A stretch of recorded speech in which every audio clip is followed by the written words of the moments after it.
Welcome to That Comic Smell podcast.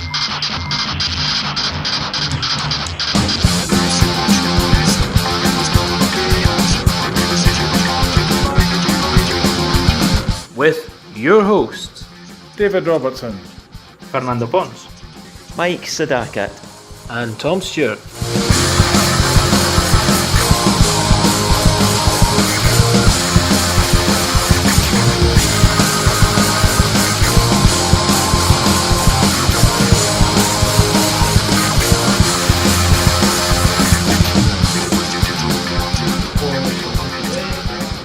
We'll wait till Dave, and we'll crack on.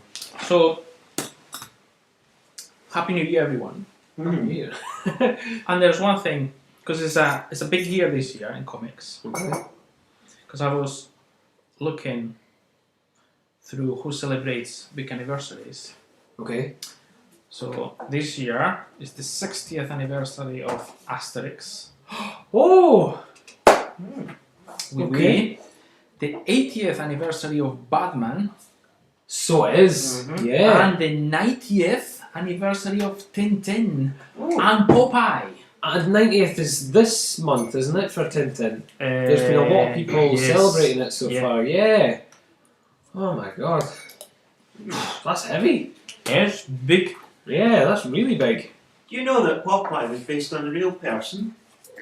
An American sailor who quite often spoke to himself, didn't realise that people could hear him, and he would talk under his breath, and he had a habit of getting into fights, so Oh. it's amazing. Well, there you are.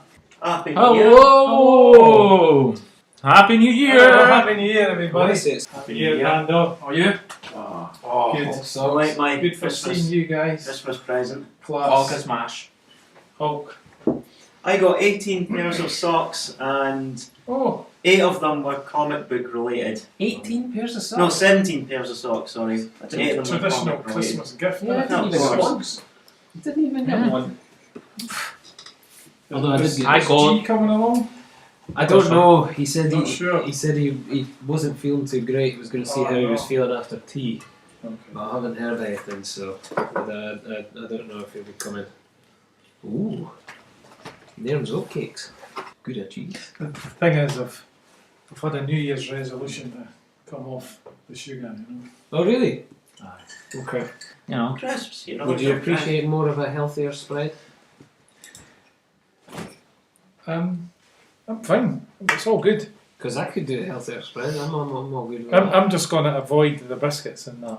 It's okay, I'll take care of the biscuits. It's all in hand. It's all in hand. No ways, no one. No. This is 2019. Mm-hmm. Blade Runner.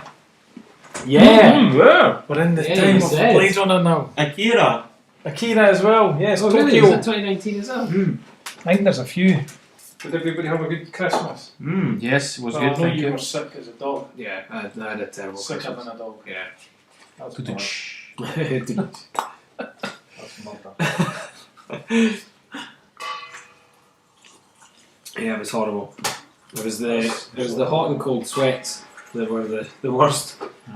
It was the feeling like you're finally getting some sleep and then all of a sudden waking up absolutely boiling. So you getting the jumper off and throwing off the covers, and then a second later you're absolutely shivering, so it's all back on, and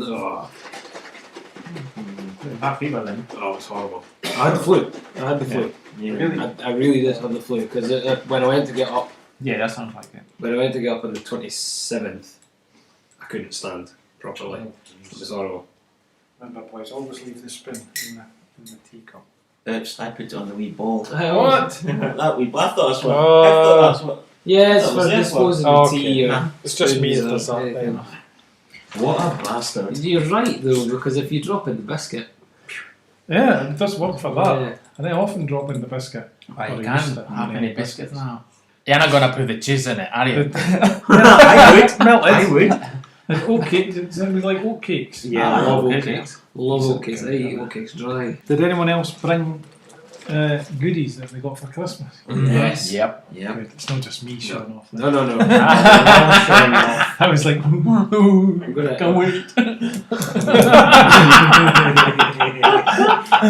Oh no! And if you'd all said no, we never did that, I would still do it. Oh yeah. Oh no! I wanted to see everybody's. Yeah, it's great, isn't it? See, I did hold back because I got 2 Get Fuzzies and I got 2 Aussie and Millies, but I just brought 1 for now. Yeah. Oh, So I'm pacing myself. Yeah, so you Nah. I have didn't two bring more everything. graphic novels, I but brought just some miles. No, not at all. not to mention a whole pile of socks with superheroes on them. I got it all, even stuff that I bought off my Christmas money. It's there, it's right there. Well, as I was saying to Nando before he showed up, I put the call out to Twitter, just the usual kind of, we're meeting up. Anyone got any questions? And surprisingly, got quite a few, which I wasn't expecting in the slightest. Quiz. Some serious, some not so serious. Okay. Some really not so serious. Right. Should. Okay. Right. First one comes from J. Paul Sheik. I'm going to say Sheik. It's SCHIEK. Sounds like Sheik or Sheik. But anyway, J. Paul Sheik at Starship Ronin 76 says, "What's your take on collecting ashcan size comics? Hashtag asking for a friend." Yeah. Now, I don't actually know what ashcan size comics are. I hear that quite a lot. I hear the word ashcans. Little ones, yeah. Yeah, I hear like, oh, I've seen so and so's ashcan. I'm like, Ashcan, yeah, they're like little mini comics. right. Did you say previews before? Yeah, the ones I've seen, they're usually ones like I've seen as well. a promo for another comic Yeah. that's going to be coming out. They'll maybe have like half the story in it. All right, The okay. ones I've seen has been that is as you say, Dave, it's an American and it's black and white normally, or maybe it's not been inked.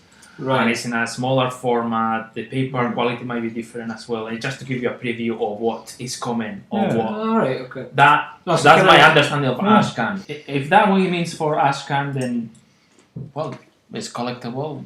Yeah. It's a particular niche. Mm-hmm. It's true that I never really saw the point of them much. Yeah, No. because it's not really. Most of them end up being comics. Well, the ones I've seen, I mean, there were some Hulk ones. One in particular I think of where the storyline was Rick Jones getting married to Marlo. What, the one that I've got? Marlo? Yeah. Yeah. And the exact one with that Gary cover, Frank. Yeah, and it was yeah. a smaller version, the same thing, Okay. except only half of it. And excuse me, I remember getting it, but I didn't really know what it was for, you know. It was just a promo thing, was it? Yeah, it's normally a promotional comic. Yeah. And Do you buy okay, it? they'll be. Well, yeah. Do they still make them? Right. Occasionally you come across something like that. Yeah. One of the latest ones I saw, and I got it for free in the Black Hole in Dundee, was DC Young Animal imprint. Oh, okay. They had a small ashcan with few pages of the series they were bringing out. Then it was just 2 or 3 years ago when they started, and an interview and some text as well. And it's black and white, a small format. That's one of the latest I've seen. Okay. I don't particularly search for them, but that's one of the latest, and I do still have it at home somewhere. I do have some. I remember now they came in the centre of some established comics. And I've seen them. There was one of the Avengers, and it was like pencil sketches. It could I be, don't remember if there were speech bubbles, but it's like a preview, just like what was said. normally it's something that's coming out. Yeah. The curious thing of that, sometimes it could be you come across perhaps a series that then it never happened. And you may have the ashcan, and it's a comic that has been published, Right. or it's taken years to publish. Right. You know, those probably are collectibles that perhaps are searchable. I hear a lot of people on like different comics podcasts and that they'll say that maybe their friends have passed a couple of ashcans onto them of their comic. So it must be like an independent thing as well, like a small press. I would imagine so would be also kind of a way to promote your comic. So you just a smaller format, black and white, cheaper to produce. Another one I got was 1963, Alan Moore. I got an ashcan of one of them. The Horace. Have you still got it? Yeah. I just I tend to put them in with I put them in alongside the comic. The comic, that's why I do now. Yeah. If I have any. Although they also sit along quite well with other mini comics, small press things. Yeah. I've got a wee shelf of all that stuff and put them in there as well. Right, okay. So is there any There you go. value in collecting? Well, If you like them, yeah. If you like it, it's just what's your take on collecting them. Yeah, if you like it, yeah, why not? Yeah, why not? It's a quite particular niche, Yeah. but within the comic collecting, but yeah. And the artist as well might be important. And the True. writer. True. Very Artist, true. writer, yeah, all that's It's gonna funny. take consideration. Yeah. It makes me think of like I was saying to you, David, when we were at Edinburgh. I usually get people's 24-hour comics. Yes. If they've got them, and it's kind of like that in a way because that's just like a wee preview of what they can do, kind of thing. Because they're just sort of smashing it out quite quickly, and then they'll put it out. And it's just always these tiny wee things. I've got loads of them upstairs. I do like getting out. So yeah, okay, yeah. That I makes wonder sense. what the questioner's take on Ashcans is. Well, that's what I'm wondering. Why they're but asking this. That's what I'm wondering. Yeah. I'll have to ask Yeah. them. Yeah. You put hashtag asking for a friend, but I have a very funny It's feeling okay. that's. A very, very close friend. Yeah. Tom Spark at Sparkface. That's Tom Spark's the guy that does Captain Fishbeard. Remember Oh him? yeah. It says, "What are your favourite aquatic-based hilarious Fishman comics?" Fish, please. Fish, please. No, of course it's Captain. Yes, has to be. That's a good. Outrageous, I say. I want to be enlightened, so I'm gonna hunt down some. Remember when we did the anime chat? I brought it up on the screen. It was the webcomic. It was the one page sort of pun comic. Right, I'm still gonna hunt it down. Yeah, it's good. Well, it's funny because when he said that, I thought aquatic based hilarious Fishman comics, and I thought, well, That has to be his. it has to be his, but at the same point, there's also that particular episode, that particular issue of Justice League International where Aquaman, like looking at them, being like, what are they doing? Yeah. I thought about that straight away, even though obviously That was excellent. that was good. Yeah.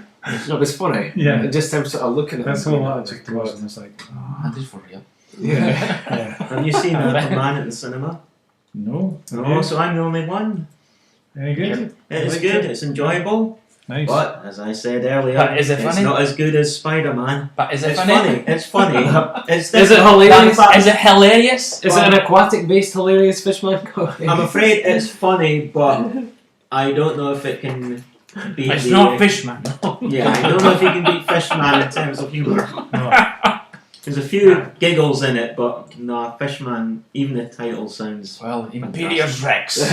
No, I do enjoy Tom's Captain Fishbeard. He actually David did the scene. He actually gave us a copy of it to give away in that hamper that I did. He gave us a copy of the book to give away. Very good.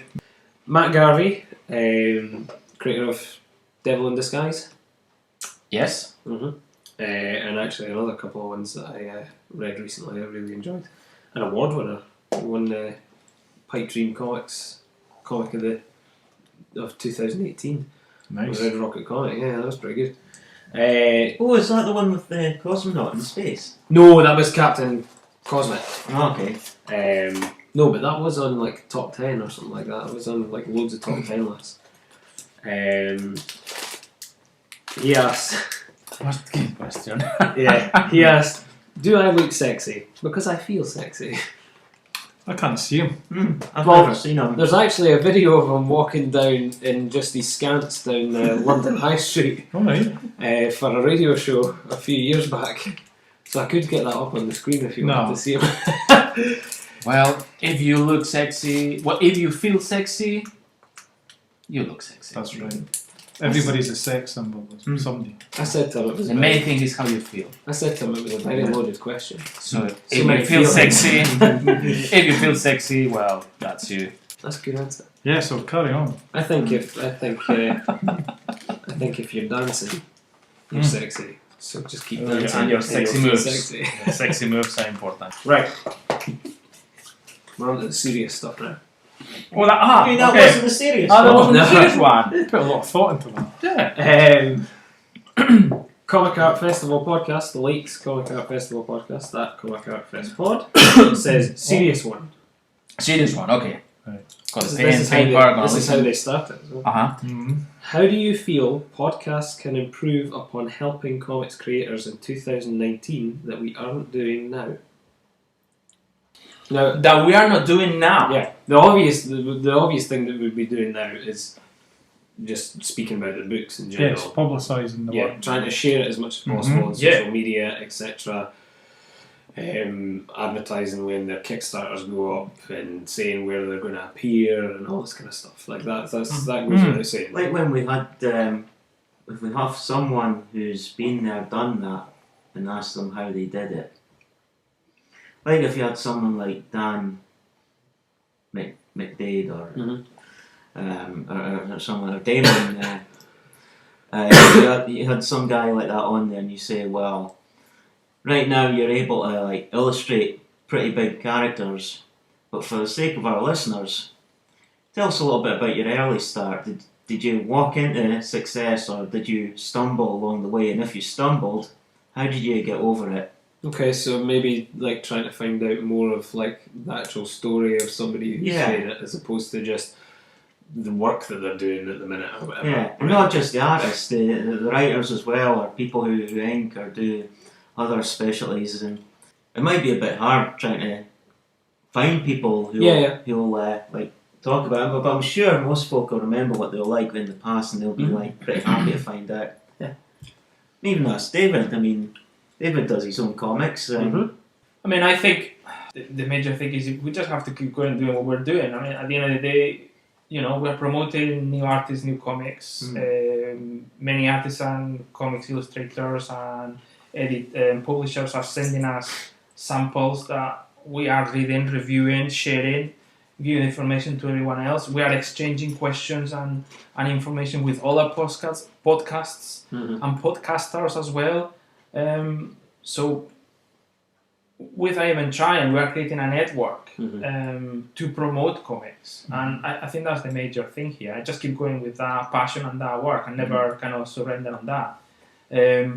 If the artists, publishers, writers, they want us to do something, hey, let us know. Yeah. Because if you don't tell us, there's only so much we can really do. Yeah. A part of perhaps read your comics and then give our opinion about it and then recommend it or not. But that's the way I see it, really. Yeah.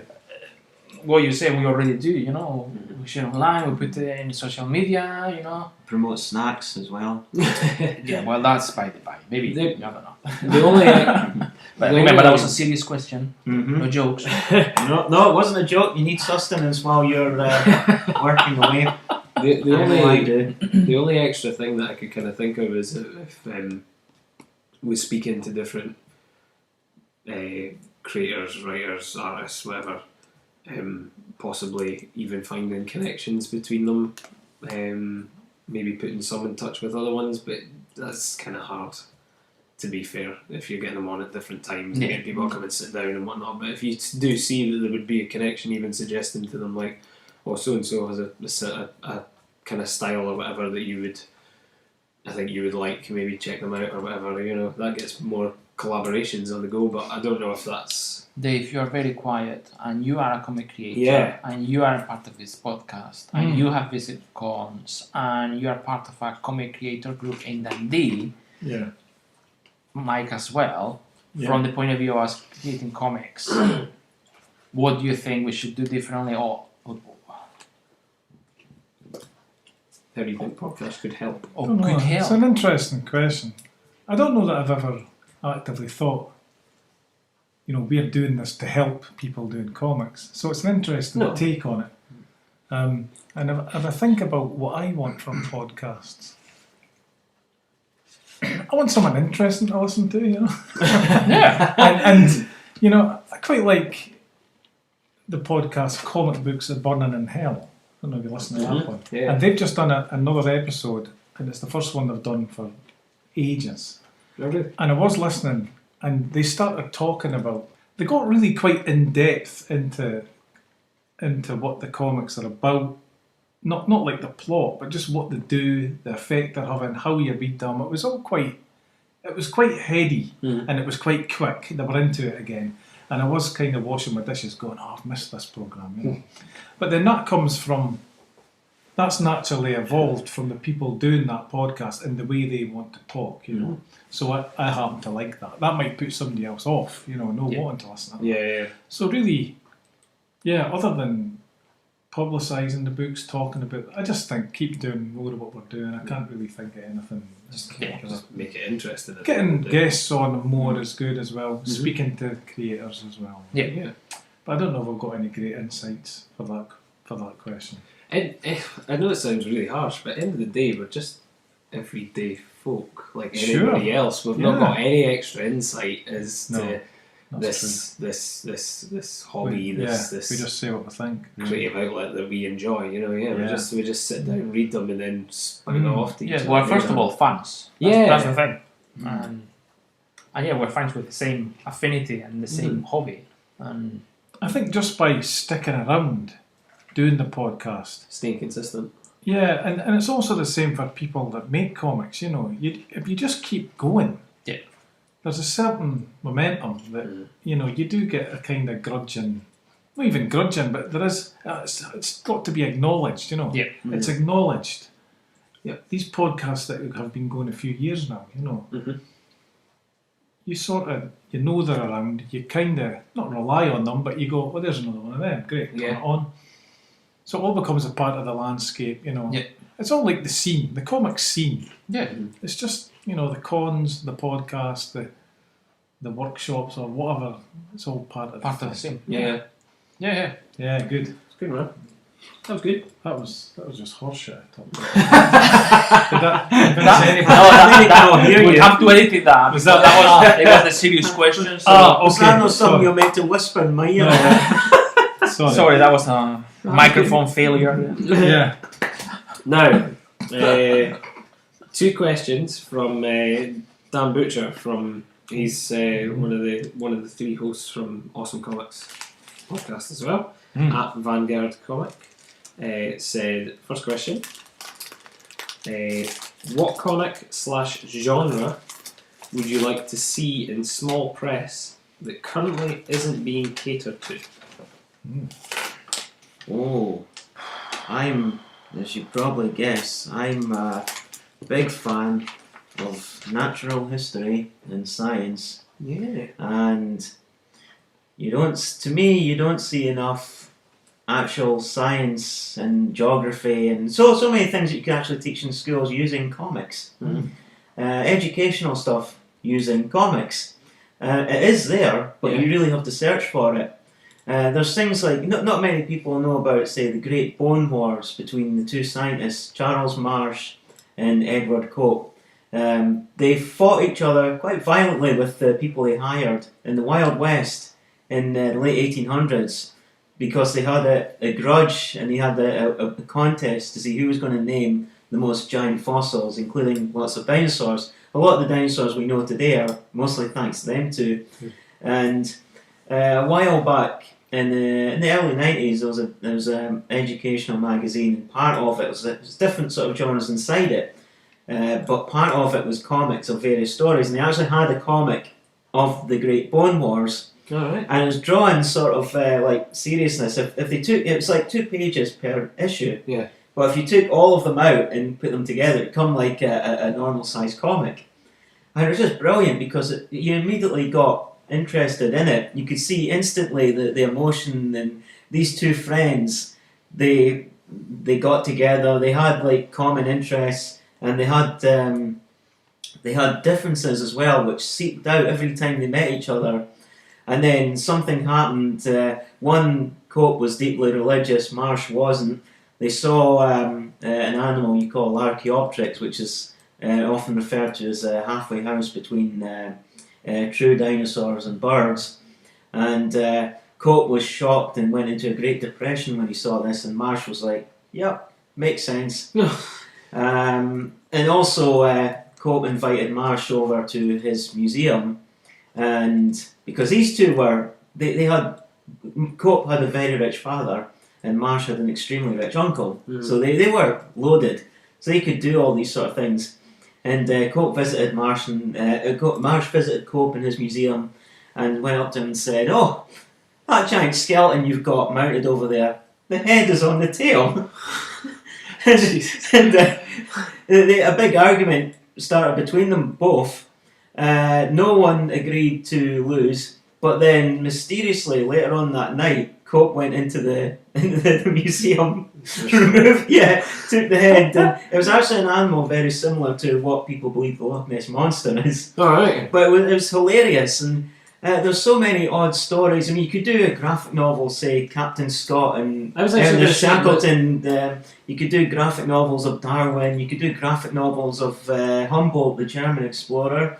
So many things, and even the space missions. And you don't see that many actual comics on the actual space missions with the late Neil Armstrong and Buzz Aldrin and Michael Collins. So there's so many things that you could use, and if they put all that into schools, I mean, I know eventually kids will be like, "No, I'm not doing that at school," but maybe to begin with, it might hit a few notes with kids, and you know, I'm a big fan of doing these sort of things. It's funny that you mentioned that, because it's kind of kids that I think the small press scene are trying to hit a lot more these days as well, and I think that'd be a good shout, especially for like conventions and whatnot. You know, that's a wee day out for families and that as well. Not just that, if you see programs like How It's Made, and you remember back to some of the old boys comics, so like bits of it will be like you'll see reprints in places like Dobby's in the book section in the garden centre,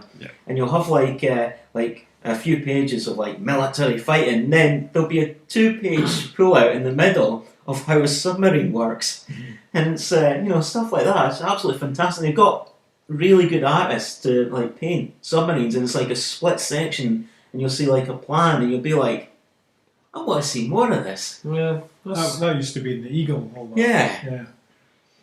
Which all that, the split, which isn't happening anymore. So. You've got loads of Comic ideas, on mate. You should be cracking these out. And you'd be the one that they're currently not being catered to. Any that you can think of, gents? No, I mean the educational field, that's probably one that could be quite interesting. Quite a lot of potential there, as Mike exposed there. So yeah, I think that's probably a good one to go. Because really, in the small press, you see everything, all kind of topics. Because I've seen superheroes, I've seen like Dan does an ongoing superhero one himself. Like crime detective stories. We've seen science fiction. We've seen drama. We've seen autobiographical. Biographicals. That was it. You know, we've seen many things. So yeah, probably educational was a quite interesting field to go. And it's really big, as you said, Mike. So in Japan, they also do like comics for everyone. Comics specialising in life as an elderly person. Comics for tennis players. Everything. Comics for like children who aren't even at school yet. Yeah. What about yourself, Dave? I agree with Nando. Yeah. There's loads of stuff. It's funny, one that I thought of that I don't personally think I've seen a lot of would be graphic representations of poetry. I don't see a lot of that.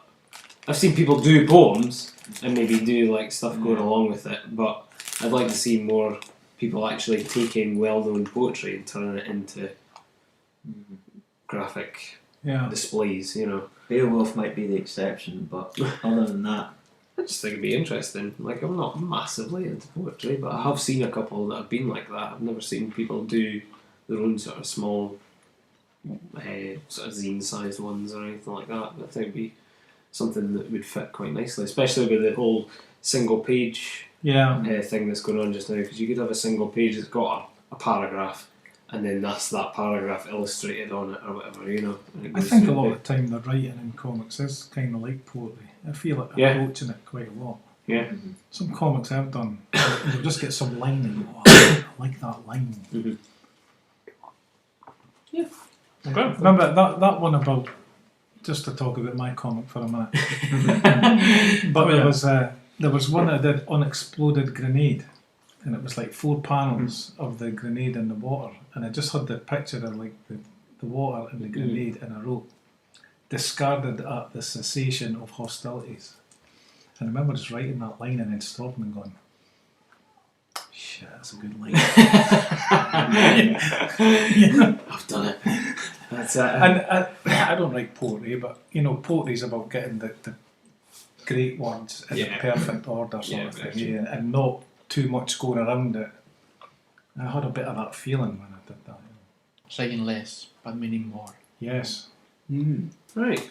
Well, his second question was, do you feel the best comics are made in collaboration or by a single creator? Well, it Depends can on work the either story. way, can't it? There's always a tension, isn't there, when there's 2 people done it? But then sometimes that makes it. So I do tend to go towards single creators. Yeah, I'm there. But I'm definitely there. Most Japanese manga is done by a writer and an author, artist. They're all one and the same. Yeah. right. But when you go to like British and American comics, usually It's always it's a team. Yeah, it's always a team. But When it's sort of like bigger companies, it's usually always a team.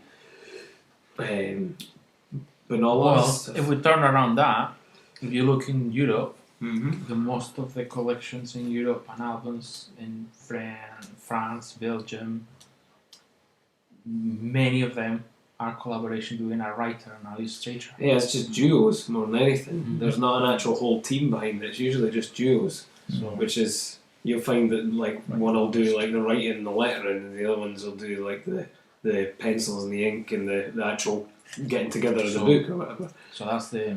Yeah. I don't think there's one or the other. I have comics I really like, and it's made by one creator. I got comics done by 2 creators, an illustrator and a writer. I don't have a preference, one or the other. The main thing for me is, do I like the comic? Is it enjoyable? Is it a good comic or no? And to me, it's kind of, is this worth it to be in my collection as a collector? Totally. Yes. So, but the main thing is, do I enjoy it? Yes, no. That's the main thing. Whether it's 1 or 2 or 3 people, I really don't care. So to me, there's no one or the other. There's no better or worse, personally. I think I'm only saying I gravitate towards single ones because I've been delving more into like the small press scene, and a lot of them are sort of individual creators. So I think that's the only reason I'm saying that. But otherwise it's I'm with you on that, definitely. Yeah. Okay, last one is from Russell Mark Olsen at Russell_M_Olsen. Says, how are readers getting their comics? Floppies at the comic book shop? Trades in bookshops? Kickstarter? Digital? Nowadays, How are readers How are readers getting their comics? in all of those ways? Do you think people are buying floppies at the comic book shop? Yeah. there's still people buying floppies. Yeah, I think so. It's less and less. Yeah, I in think more and proportion. more each day I hear people saying that they've not got a pull list anymore and that they're just buying the trades. And they're buying more trades, but there's still people buying floppies. Yeah. I think Kickstarter's on the rise, big time. There's Yes, so There's many quite a lot more of people doing Kickstarters, Kickstarters. Even the big companies are taking a Kickstarter now, not just wee ones. And as soon as they start going on, you can see like DC and Marvel kind of having a wee sniff, like, what is this all about? They've not done it yet, I don't think, but I could see them definitely delving into it at some point or another. They just give away a bunch of freebies and stuff that they don't want. the major Get issue people paid with for the book, you know what I mean? with the floppies is, and it's just victim of your own success of you're trying to promote comics, and years ago you're starting to collect them, put them in trades to try to reach other audiences. And yes, that was good because you were reaching and expanding, but then you're reaching a point where the collectors, they are just decide, well, I'm just gonna go and wait for the trade paper. Yeah. They might buy the first one if they like it, or they might be able to get a free issue online. Sometimes they do promotions, or you get an Ashcan copy. Yeah. But I think it's kind of, in a way, part of it. You have that part of it. There's less and less, but there's still floppies available. Yeah. I mean, Marvel and DC, they're churning the market with that. But I have a critique with the major publishers. Is they're publishing so much stuff which is very, very similar. Yeah, different creators, different artists, and they have maybe they have slightly different views. But I just wonder sometimes would it be better if you reduce the number of collections and have better people working at them and produce something that is less mediocre and actually more quality? Yeah. Would that be more successful? I don't know. Japan has the formula. Yeah. They do cheap, big and cheap, really, really cheap, disposable comics. And if something is successful, then eventually for collectors you have a hardback, colored more expensive, available. But if not, it's just cheap, disposable comic, and it's churned out every week. It's funny you say that. It's a different market, it's a different culture, but certainly from that point of view, still going on strong. Yeah. I'm afraid Dundee has one less way of buying comics now, seeing as the Ahoy Comics is now closed. Tomorrow is its last day. Oh, I didn't know that. Lots of stuff on sale, like half price stuff now. As far as digital's concerned, though, I think there's a lot of things on the rise, like Comixology Unlimited and like Comic House now for like the small press slot and that as well. There's a lot of things coming up, just slowly but surely, with things like that make digital a wee bit more accessible. Like just like a kind of like an on-demand, like Netflix or an Amazon Prime kind of approach to it, where you just pay a subscription a month and then you've got an unlimited access to all these different comics, which makes it so much easier for people to get. But it's funny you mentioned the thing about the floppies, because I went into Forbidden Planet with a friend of mine who's like he's got like a base level interest in comics. He likes like Spider-Man and stuff like that. But he went in and sort of looked at the wall of all the floppy comics and just kind of went, they all look kind of the same. And I went, yeah. He goes, is this all like Marvel and DC? I'm like, no. There's Image there, there's Dark Horse there, and all that. And he's going, all right. How are you meant to tell? I'm like, and it's true. There you are. When you get that outside perspective where he's looking at it going, what the fuck? And then he goes to pick up one and sees the price and goes, oh fuck that, and puts it back and goes, oh, I could buy a fucking big one for that. I'm like, yeah, exactly. And it's getting that outside perspective that you just kind of go, fuck hell, like that's heartbreaking. You know what I mean? Going into that, there's been a controversy recently in the States, and DC brought out a specific edition of comics where they reprint some stories of comics that were available recently into a thicker comic and a very small price, very accessible, with extra stories, and that was brought out for Walmart in the supermarket chain in the United States. So there was a lot of controversy initially because a lot of the comic book shops said, well, what's going on? So now we are paying money to sell the comics, and suddenly now the supermarket get a specific edition of maybe those comics that were published a few months ago, all together in one big comic, extra magazine with extra stories. So there was a lot of things going on. So I don't know if that's still going on or not. Well, there's, I think it was with DC. It was Titan that were producing them across in the UK, wasn't it? DC. Titan is the publisher of DC Comics. Yeah, well, they've stopped them in the UK. Half a stop. Yeah, completely. They've stopped those that you're talking about as well. Yeah. And they start as well. The Yeah, Walmart. They've stopped them. Yeah. That's it finished now. Right. And Is it's that like the combined ones? So the ones that you were they able could- to they- buy in like Nissan and stuff like that. and those, yeah, and all that. The question that came up in the past month has been who's going to reprint DC Comics in the UK, because now there is no DC Comics in the UK. No, that's right. Because I've been very lucky to manage to get I got the 80th anniversary Superman. Mm-hmm. I managed to get in those, which is made. They're quite nice because you got also the extra covers, and then Well, you gave me a good number of Batmans a while back. yeah, and then I got the 2 issues that come. I think it's the first 6 issues of the new Superman by Brian Michael Bendis. I haven't read them yet, but I managed to get them. Yeah. So there's no more. No, that's it. You pulled out their deal. It's pity. That's another publisher that I used to buy every now and then. I used to get Batman's and Superman every now and then. Yep. And that's it. It's gone. But there you go. That was all the questions from everybody. Okay, thank you very much. There's some serious ones there. Speaking of Kickstarter, by the way, just so I mentioned to you guys quickly, Alan's doing a new book, Tension, Penguin. Tension. It met its goal in an hour. Wow. Good. In Well all done. fairness, he was only asking for 300 quid, Still. but yeah, he hit That's 300 good. quid in an hour. Well done, Alan. Yeah. Good luck. So now he's at the point where he's like, hopefully we'll get all the stretch goals, and everybody that's Yeah. buying a physical copy will get loads of prints and stuff as well. So there you go. But, yeah. Excellent. So what's next? Do you want to show off, or do you want to delve into some Bronze Age? Right. So we do the show off quickly, and then the we'll Bronze show off Age. quickly. Okay. Right. I'll start. You show first. I'm going to get a cup I'll of show coffee off whilst first. you show off, because I've seen most of yours. I brought a selection. Okay.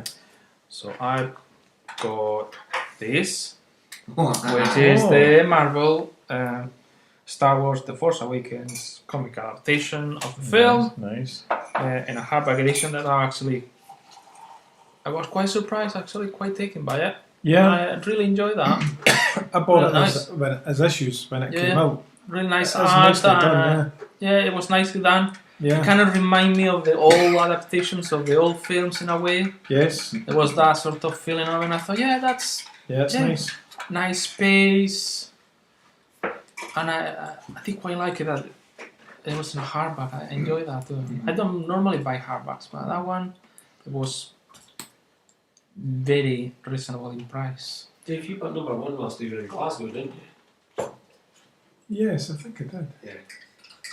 I I'd remember buy. thinking going, will I get that or something? I'm going, yeah. It was not like So yeah, discounted or I something. really enjoyed that. I think so. I remember that the show who's the silver stormtrooper again? I can't Oh, the remember. lady. Phasma. Phasma, yes, Phasma. The bit where I think in the film he says something It's like, "Is this mentioned. place got a trash compactor?" Oh Yeah. And here you see her falling into Yes, it. that's right. Yes, it's there. That's enjoyed nice. that Nice one. book. Yeah. Yeah. That's another Christmas present, So good. Nice. which I read when Angus in the Library is library, going. yeah. And Dave Gibbons. well, that's very enjoyable because that contains the first Green Lantern comics I read. Oh, really? That's when you were reading it first. First ones I read, first Green Lantern comics I read were Wow. those ones. So Dave Gibbons. yes. So there's certain scenes I particularly remember when I saw the panels, and I thought I remember this Yes. in particular. Oh yeah. I remember The demolition team.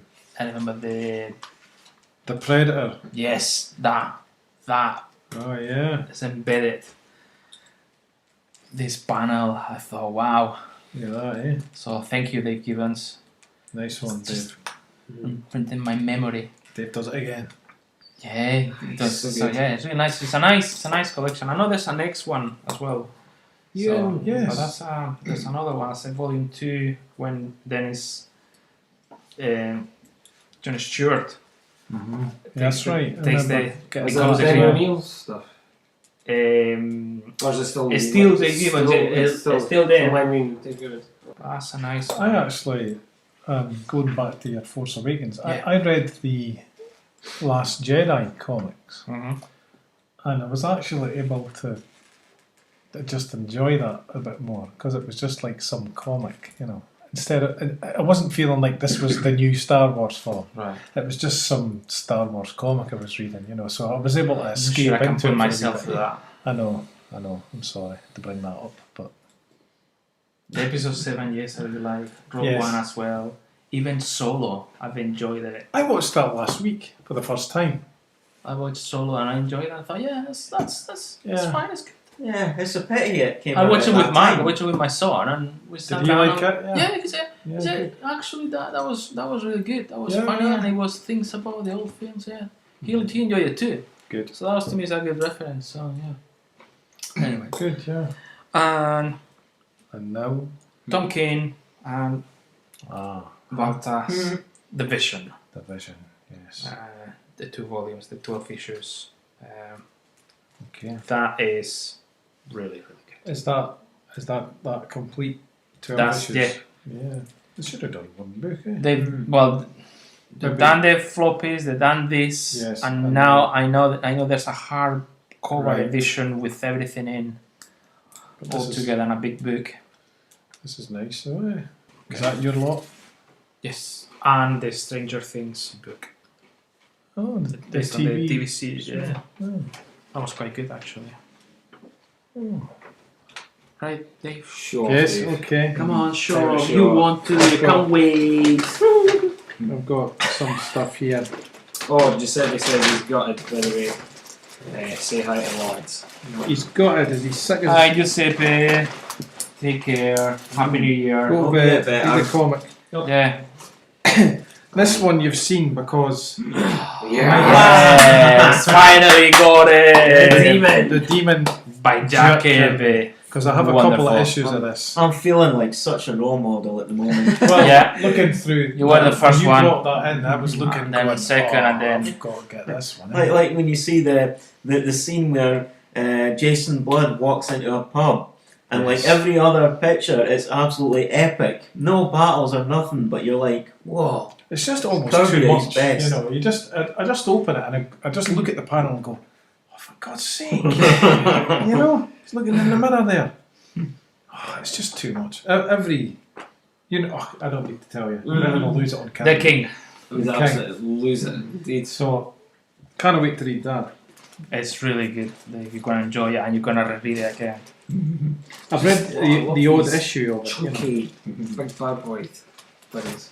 Best one is that one's in colour. Yeah, just. Now this one as well. Yes. The Incal. Woohoo! The Incal by Jodorowsky and This, I told Mobius. you, I have the little paperback, not translated one, but I just thought, I've got to read this. It's so good in English, and it does look great, bigger Yes. than the little one. Because the one I've got, they've actually did things like cut the panels in Yeah, I half know and which put one it you on. mean. Yeah. Yeah, but this is just tremendous. That's the edition I have in Oh, yeah. Spanish. It's So so sweet. it's wonderful. It's just beyond, is it? That's a masterwork. Yes. It is. So these two are winners so far. More than winners, mate. More than winners. More than winners. Look at that. Oh, it's unreal. That's just. Do you know, I just love. I know Kirby's dialogue is clunky, it is, but I just love it, especially with a character like. But it works demon. on that.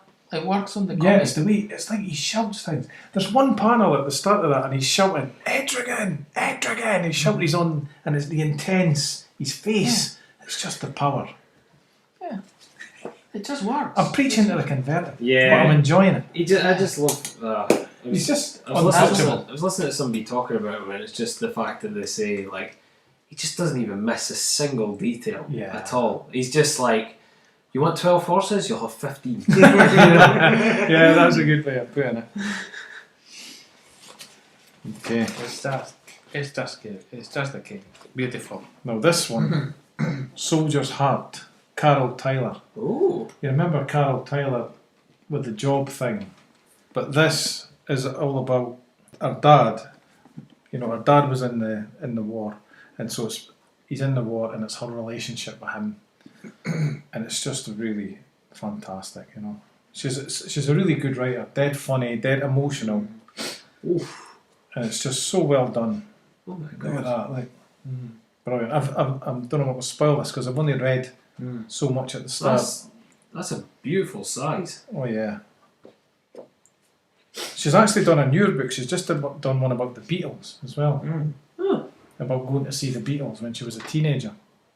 So it's all quite personal stuff she Yeah, does, very but good. very funny, very That effective. looks really good. Yeah, That looks really good, Dave. I've been loving this. That looks amazing. No wonder. She's great, you know. She's one of these people. What's Carol Tyler doing? Let's have a look. Oh yeah, I'll get that. You I don't know, mind if I take a photo of the cover. I know something that'll be yeah, pretty interested in absolutely. I thought you were going to say, never mind if I can read it, and I was going to say no. this. I'll let you Because have I'm a right, chance. I'm right in the middle. Do you mind if I can fuck off? Do you mind if I? No, you're not doing it. Get your hands off it. Stop it. But that, I can't wait to get through that. I'm sure that'll be great. Maybe it'll take a turn and turn into shit. And I doubt it highly. I very much doubt it. Oh, Yeah, cheers. look at this thing. Wow, beautiful. My next one is Oh. Doctor Strange.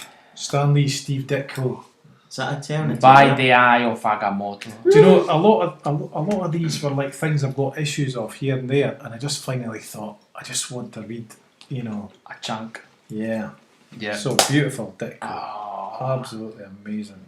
Was that a crack of a spine I heard there? Yes, I know. I got scared there. I didn't like that. Lovely. Really? I like to keep them. I love that feeling. You know, you open it and it's not quite.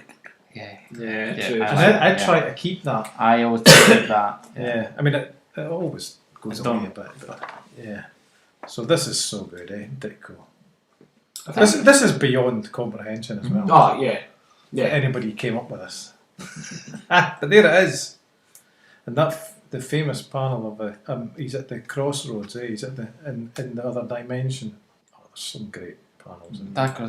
That's the series Strange Tales, isn't it? Yeah. That one there. Oh, Love yes. that. Yeah.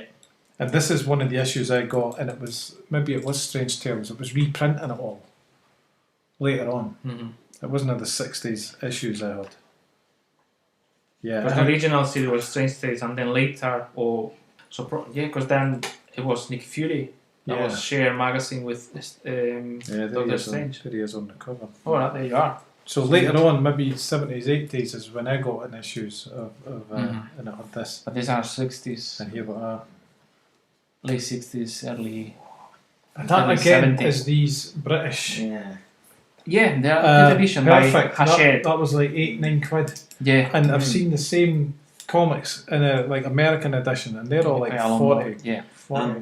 I'm reading the Beta Ray Bill version of this, but it's got like the first two out of the Walter Simonson Yeah. stories, but they've been recoloured, so it's not the same as the proper ones that I've got. Right. I don't know about the colouring on.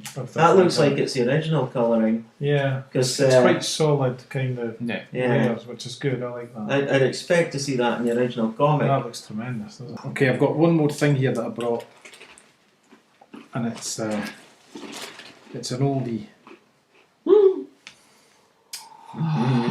No. From 1982. way you got that. Yeah, Blade Runner Annual, 1982. So is that the comic? But yeah. Here we go. You want to have a wee? Oh my god. It's very nice, and it's the best printing of it I've ever seen. The quality on these pages, the print, it's beautiful. Now this is an old book from 1982, and this annual, I always heard about this annual. It's quite rare to get a hold of this. Yes. I think because they made a bunch of them, the film came out totally bombed. The film, and then these never sold, and so they all just got, and then the cult status, and so it kind of got towards Christmas, and it was like, I'm gonna, I was getting these, because and I thought I'm gonna get this. I thought I'll go as high as £20, and I went and I got for lower than that. Really? But I thought, nice. Because it's always tempted me, this Blade Runner Annual, and I thought, and what better year to get it than 2019? Yeah, true. But this is now this is happening now. This is happening now. This is not the future anymore. So I love the comic, as you know. I've mentioned it before. Beautiful. Look at it. Oh yes. It's really clear print. Yes. There's no bleeding of the colours under the black. You know, like you get. I mean, the Occasional, comic itself is ridiculous. And anyway, great stuff. Yes. Giuseppe's not even here. And you know, it was only the 2 issues, the adaptation, and so there's these annuals were always 64 pages. So they added some extras. Yeah, so there's extra stuff of the. Oh, look, Sean Young, Rachel.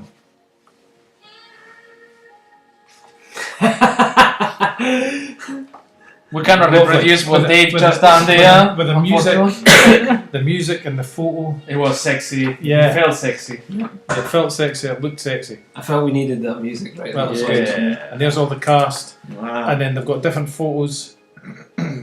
It's a lovely wee book, I've got to say. I'm really chuffed with it. And then the greatest thing was at the end, behind the comics adaptation. Oh wow! And there's bits here, and there's a wee photo here of Archie Goodwin, Al Williamson, and Carlos Garzon, the 3 of them in the office, working on it. I thought, that's a bonus. That's great. That is a bonus. Anyway, terrific. I was pleased to get that. So that's me done my showing off. I did get more stuff that was nice as well. Oh, he's even got the owl. Well, respectfully, John with the Tucker rest of you collection. guys, I think he's Did you read won. them? That's it. No, yeah, I've not read them, but I'm gonna look through You've them. won. John Tucker. In my opinion, that's it. That is just. Yeah. I mean that That was. showing off you. I got that. My mum went, "How can you get a Blade Runner annual?" And I was like, "That's 30 odd years old, you know." But look at that, great. You know that. Thank you. The Blade Runner comic is what got me into the film. Yeah, I'm sure I've told you that Yeah, you before. did, yeah. I liked the comic, and then we didn't have a VHS video player at the time, so I went and got the book, the novel. So I was working my way towards the film, you know. And at that time, you could never get the soundtrack. If you went to buy the soundtrack, it was like music from Blade Runner by Vangelis performed by the Los Angeles Philharmonic Orchestra or something. And I remember looking, going, orchestra? No wanting that.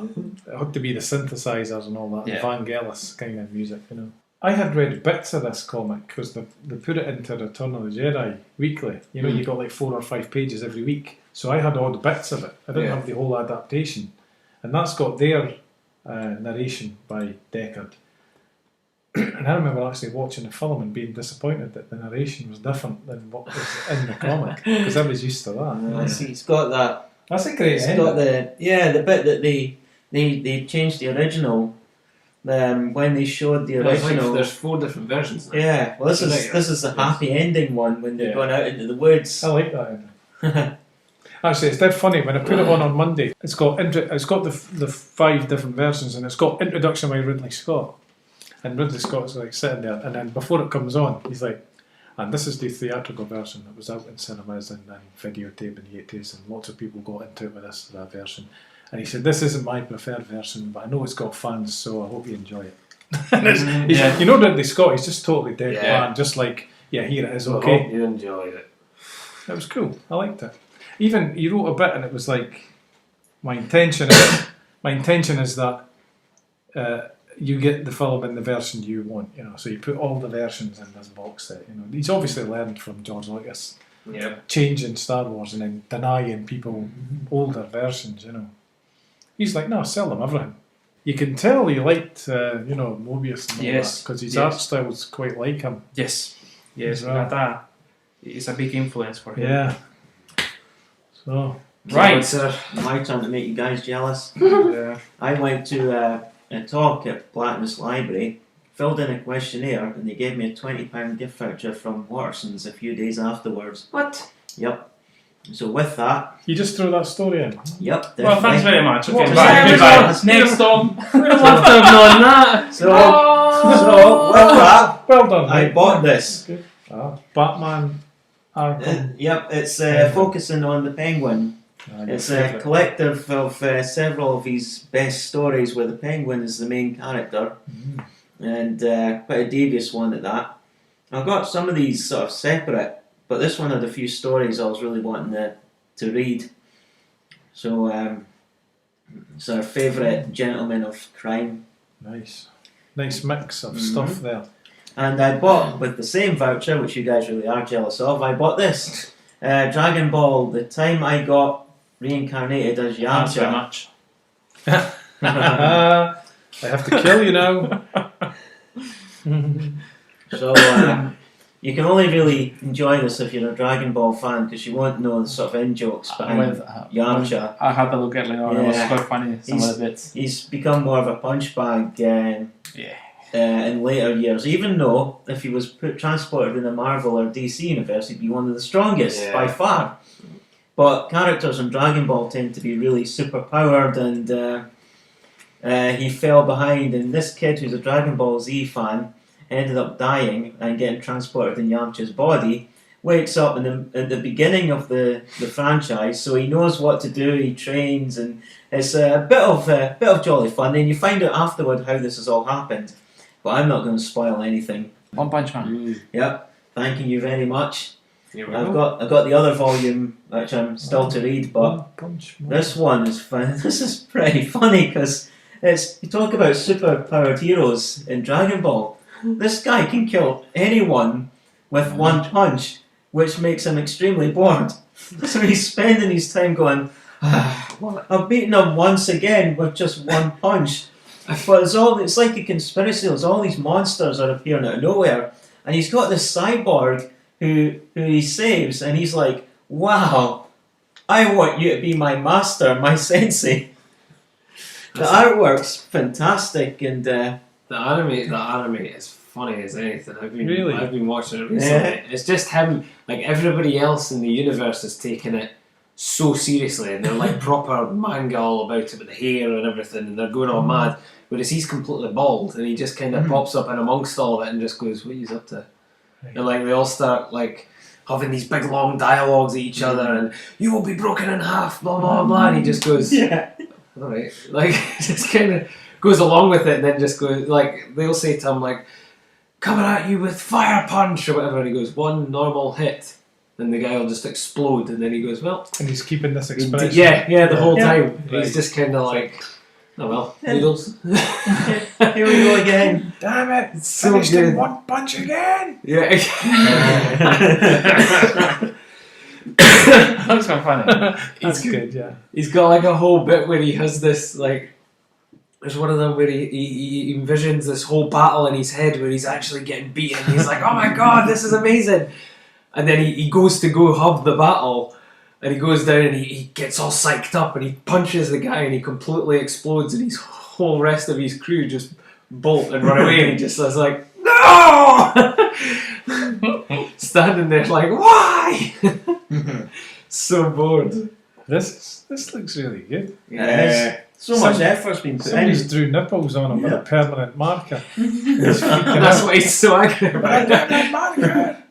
And that's Drew it. nipples on me. What else do you have there, Mike? This one is Get Fuzzy. I went to the States back in 2003 and I saw this on a newspaper. It's quite popular. Yeah. Yeah. And since then I've been, whenever I can, when Borders was open, I used to buy these from Borders because they had bought books that you didn't usually get in Watterson's. Now I'd have to I dare admit I have to get these on the internet, but when I do, they're really funny. It's like a step up from Garfield, say, where the pet owner can understand the pets and vice versa. They speak. But it's a good laugh. I got 2 of the Get Fuzzy volumes. The opening panels is good. Yeah. Well, the Right thing from is... do you smell something? Yeah. The dog goes like 800 things. Yeah. That's good. Oh, the dog, Satchel, he's like a really friendly dog, whereas Bucky, the Siamese cat, he's a complete bastard. He's vicious, he'll bite. He's got one canine left, because he always gets into these fights. His ears are always sort of held back like a cat would if it was angry. So it's very rarely you see him in a sort of nice mood. He's quite vicious. This one here started off as a webcomic. This is Ozzy and Millie by Dana Simpson. Oh yeah, and Get Fuzzies by Darby Connolly. But this one here, I really enjoyed it. I only discovered this like a couple of months ago. And I went and found out that there's combined... it'd been going on for about like 1990s. Yeah. But I've just got into it now and I found it really enjoyable, very pleasant. The other one I've got's a little bit sort of taller than this size, and it's black and white. But this is a colour one. And it's like... it focuses around two foxes. Ozzy was meant to be a wolf to begin with until someone said he's like a good marker for an Arctic fox. And Millie's your typical red fox. And the funny thing is like there's background characters like the dragon who adopted Ozzy, and Millie's mum had an encounter years back with a pirate fox, Captain Locke, who comes from a dimension where you start off old and you get young. So there's all sorts of wee twists, and it's definitely worth having a wee look. But the other comics I've got are for the Bronze Age. Good. Right. So, what have you got to show off? Just a couple. Bam. I got On a Sunbeam, Tilly Walden. This was her webcomic that's been put all into one big collection. Yeah, it's chunky that boy. This is one of the newer ones from Avery Hill. I got it as part of a 3-pack actually. Should get the 3 then together. There we go. I just love Tilly's visuals. I'm only about halfway through this actually, so I can't really go any further or I'll ruin it and make it like yourself. But I do love Tilly's visuals, they're just absolutely incredible. And there's a couple of sort of splash pages in this that are just kind of surreal, sort of star-like. Yeah. There's a lot of like particles in the air and whatnot, and just really nice. I do like Tilly's work, and she writes a really nice character-based stories and whatnot, so you really get into it. This one's kind of delving into like the past of one of the characters that are helping in like a space age sort of restoration project with a team of other young women and whatnot. Nice. The usual Tilly style, it kind of has a narrative that seems like it's based in reality, but has these weird kind of aspects to it as well, like the end of summer where it had that big giant cat. Yes. But it was like royalty in a almost like kind of setting where they're trapped in the snow and whatnot for so many months or whatever. Yeah. It's that kind of same thing of like it's all set out in space, sort of, and there's these weird kind of spaceship things and whatnot. But the rest of it seems very much just like it's like a private school setting and just like a building site and stuff like that, you know. So there is like grounded reality stuff in it, but there's also these weird kind of space age visuals passing them right. Is that a Kickstarter thing as well, was it? No. This was an Avery Hill. Avery Hill. Yeah, yes. Avery Hill published thing. Yeah. Big hardback book from Avery Hill. Another big hardback book, and my book of last year, Follow Me In by Kat Chapman. I think we went over this before. It comes with some really nice postcards. Yeah. Someone travels through Mexico. Yeah. Yep. So it comes with some really nice wee visual postcards. Yeah. Which Nice. I like Katrina's style. Yeah. Which I actually found out is all digital. I didn't think that was digital. I thought it was all penciled out and whatnot. I think she maybe does pencil it and then take it in, but I'm not entirely sure. But it's apparently all digital. Yeah, because you can draw on it and it looks like pencils out on a screen now. I absolutely adore this. That's a nice the way that style. the way that it explains a lot about Mexico and the way in which she's chosen to tell the story of her travels through Mexico. I mean, that's just gorgeous. Her travels through Mexico with having her own personal problems, but that doesn't impede on the fact that she's giving you proper history and facts on Mexico. It's just that like these pages really take you through like the history of parts of it and what rallies are and like certain areas in Mexico and whatnot. She marks them on the map and stuff like that. That's really nice. Absolutely beautiful. Good. But yeah, really enjoy that. Then there was Retrograde Orbit. These three all came as part of a pack. That came with a book plate as well. They all came with an extra wee print of some sort. Number 81 of 100. Retrograde Orbit. A story of a girl who's basically trying to find out who she is in this world, but it's in a sort of space agey science fiction sort of world as well.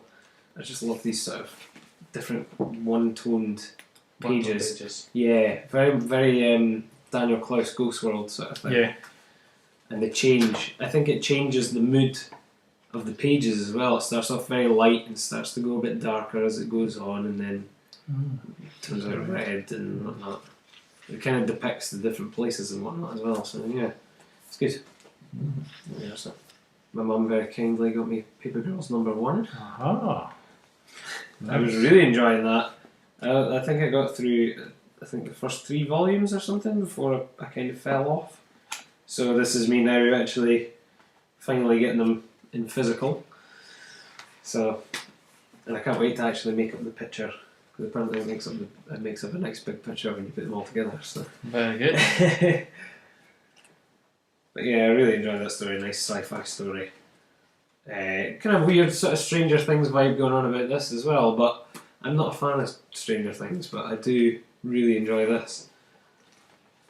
I don't know if it's just because it is what it is. Brilliant. There's just a slight different spin on that Stranger Things doesn't have. But yeah, so Paper Girls. It's funny you were mentioning about scientific comics because I got science comics. Dogs. Remember I got the one with dinosaurs? Yes, there's also bats, there's skyscrapers, there's aquatic animals, there's everything. I really enjoy these. I think I enjoy the size and the fact that it's a nice size for kids to kind of shove in a backpack or whatever, and they're floppy sizes. And they've got a nice sort of cartoony style to them, which is lovely. But it's very factual, and yet it's very playful and whatnot as well. But yeah, you know, I've only read the first kind of couple of pages of this, but I think this is going to be great. There's some on the back. Science comics, coral reefs, dinosaurs, volcanoes, bats, flying machines, plagues. Plagues? Yeah, and more coming soon. But there is actually more, because I saw one today as well that said that there's skyscrapers apparently. Did you? I got mine from a wee shop in Edinburgh near the sort of New Age style shop in Edinburgh next to Greyfriar Bobby's statue. Is that the same one? I didn't get it from there. My mum bought me this. She got it from the tax dodgers. Amazon. Yeah. But yeah, you can get them all on Amazon. You can get them from First Second as well, the publishing company. Thank you very much, sir. You know, it probably says more about the limitations of what I know about, but it's amazing to me the impact of Batman Year One, Dave Mazzucchelli, the general look and the colour. Yeah, Cliff Chang's got a very similar style. It's just amazing. It's a big influence. Everything that's going on, you look and go, you can see it there as well, you know. Yeah, it's good. It's very heavy influence. This is when I read, because that's quite old now. There's a couple of graphic novels by Paco Roca, and you look at it and the tone and even And you go, that's so Mazzucchelli. It's amazing. It's amazing that he just did that and then left. You know, he was there. He had four issues by, and then he went and did his other stuff. Yeah, because he did that. He did Born Again Daredevil with Frank Miller, and and then I think he did an adaptation of a novel in comic. The City of Glass. Yeah, that's right. Yeah, I want to say. Yes. Oh, that's got some amazing stuff in it. That as well. And that's pretty much. He did his own comic that was it Rubber Blanket. Did like 3 issues of that. Because they're not very much though, but it's so influential. And then when he did that Asterios Pollock thing, remember 3 or 4 years ago, big one. Probably the name doesn't trip off. I think I know what you mean. Asterios Pollock. Yeah. I remember reading that a few years ago, and it said David Mazzucchelli's first graphic novel, you know, and I kind of went, what? You know, he's like an 80s guy. And then I kind of thought, yeah, it's kind of the first thing he's done on his own, as a graphic novel in that format. Yeah. Anyway, this has been very acclaimed, hasn't it? Yeah, it has. Yeah, I'm looking forward to actually managing one recap, but two get through the rest of them as well. Because I was really enjoying it. I was reading it issue by issue as well, which is something that I don't normally do, and I was actually reading it issue by issue and effectively waiting month on month, like, come on. I like the wee War of the Worlds discussion they're having here. Yeah, but there was a massive drop off. I think it was between 2017-18. Right. And there was like 3 months or something until the next issue, and that's where I fell off. Right. It was like about issue 12 or 13. Yeah, but it's not regular, right? Yeah, and it's far surpassed that now. The only other things, it's not comics, but I actually got 2 of Limmy's books, his Daffy stories. Oh God, he's going to Dundee again, isn't he? He is, and I'm going to see him. Are you going? Yeah, because this is his new book. He's doing a new book. They're funny as fuck. See, have you seen any of those things he does online? Yeah, they're so stupid. And you like, what does he call them? It's like improvised plays. Yeah. And he just sits and acts everything. Aye, but have you seen he speaks to people halfway through doing them? Right, so somebody will start giving him jib. Oh, so online. He's on live. Yeah, he's on a live stream on Twitch or whatever, and he'll be sitting doing this play, and then he'll all of a sudden just break out of it and go, "You shut your bus." Yeah. He's sitting going at them like, "I didn't ask for your opinion." Anyway. Right. That one, go back to the one I saw was about the roast chicken. Did you see yes. That? Oh God. I can snack. He said, "You better know that thing better be dead or something." Are you joking? The language. You ever watch Lemmy or listen to it? Oh, I think I know who he is. I think you like it. I know who he is. He's awful. He's just. He's not right. It's when he's like, it's a bit cruel, isn't it? I mean, it's still moving. What do you mean it's still moving? What? Is that thing dead? Yeah. Bring its neck. He sets up really well as well, because she's like, "Are you sure? I'll come and help you." And he's like, "No, you sit there. I'll do it. I'll do everything. You know. Are you sure? No." So his books are... Yeah, they're hilarious. Yeah. Absolutely hilarious. It's one of them, he goes into this full-blown detail about this guy, like all about his life, and that's how he acts, blah, blah, blah, and he does this, and he comes in and just speaks to these people. He's such a guy, he's great, blah, blah, blah. And it's like 3 or 4 pages of this thing, and it just gets to the very end, and he goes, "Aye, well, long story short, he pissed his pants, and the bouncer threw him out." And that's it, and you're just like, what the fuck? You read this full thing of this guy's life, and he's just like, mess. What a mess he is. And then he's got one story that's upside down, so you're sitting with it like that, and it just says, "I just wanted to write a story in so that people will look at you on the bus and go, look at that wee dafty." Yeah. Reading his book upside down, or maybe somebody's sitting thinking, he's not right, he's not reading that book. Yeah. So yeah, there we go. I'm halfway through the first one. I'm actually blasting through it first. I don't normally read books that quickly, so. The only other things I bought, Death Inc. by Charles H. Raymond. I read the first one of these on Comic House. He sent these through for the hamper as well, but I bought them after the fact as well. I read the first one on Comic House just on a whim, and really enjoyed it. Really enjoyed it. It's about a guy who quits his job. He said had enough. The first couple of pages, he quits his job, and then he steps outside and gets hit by a bus.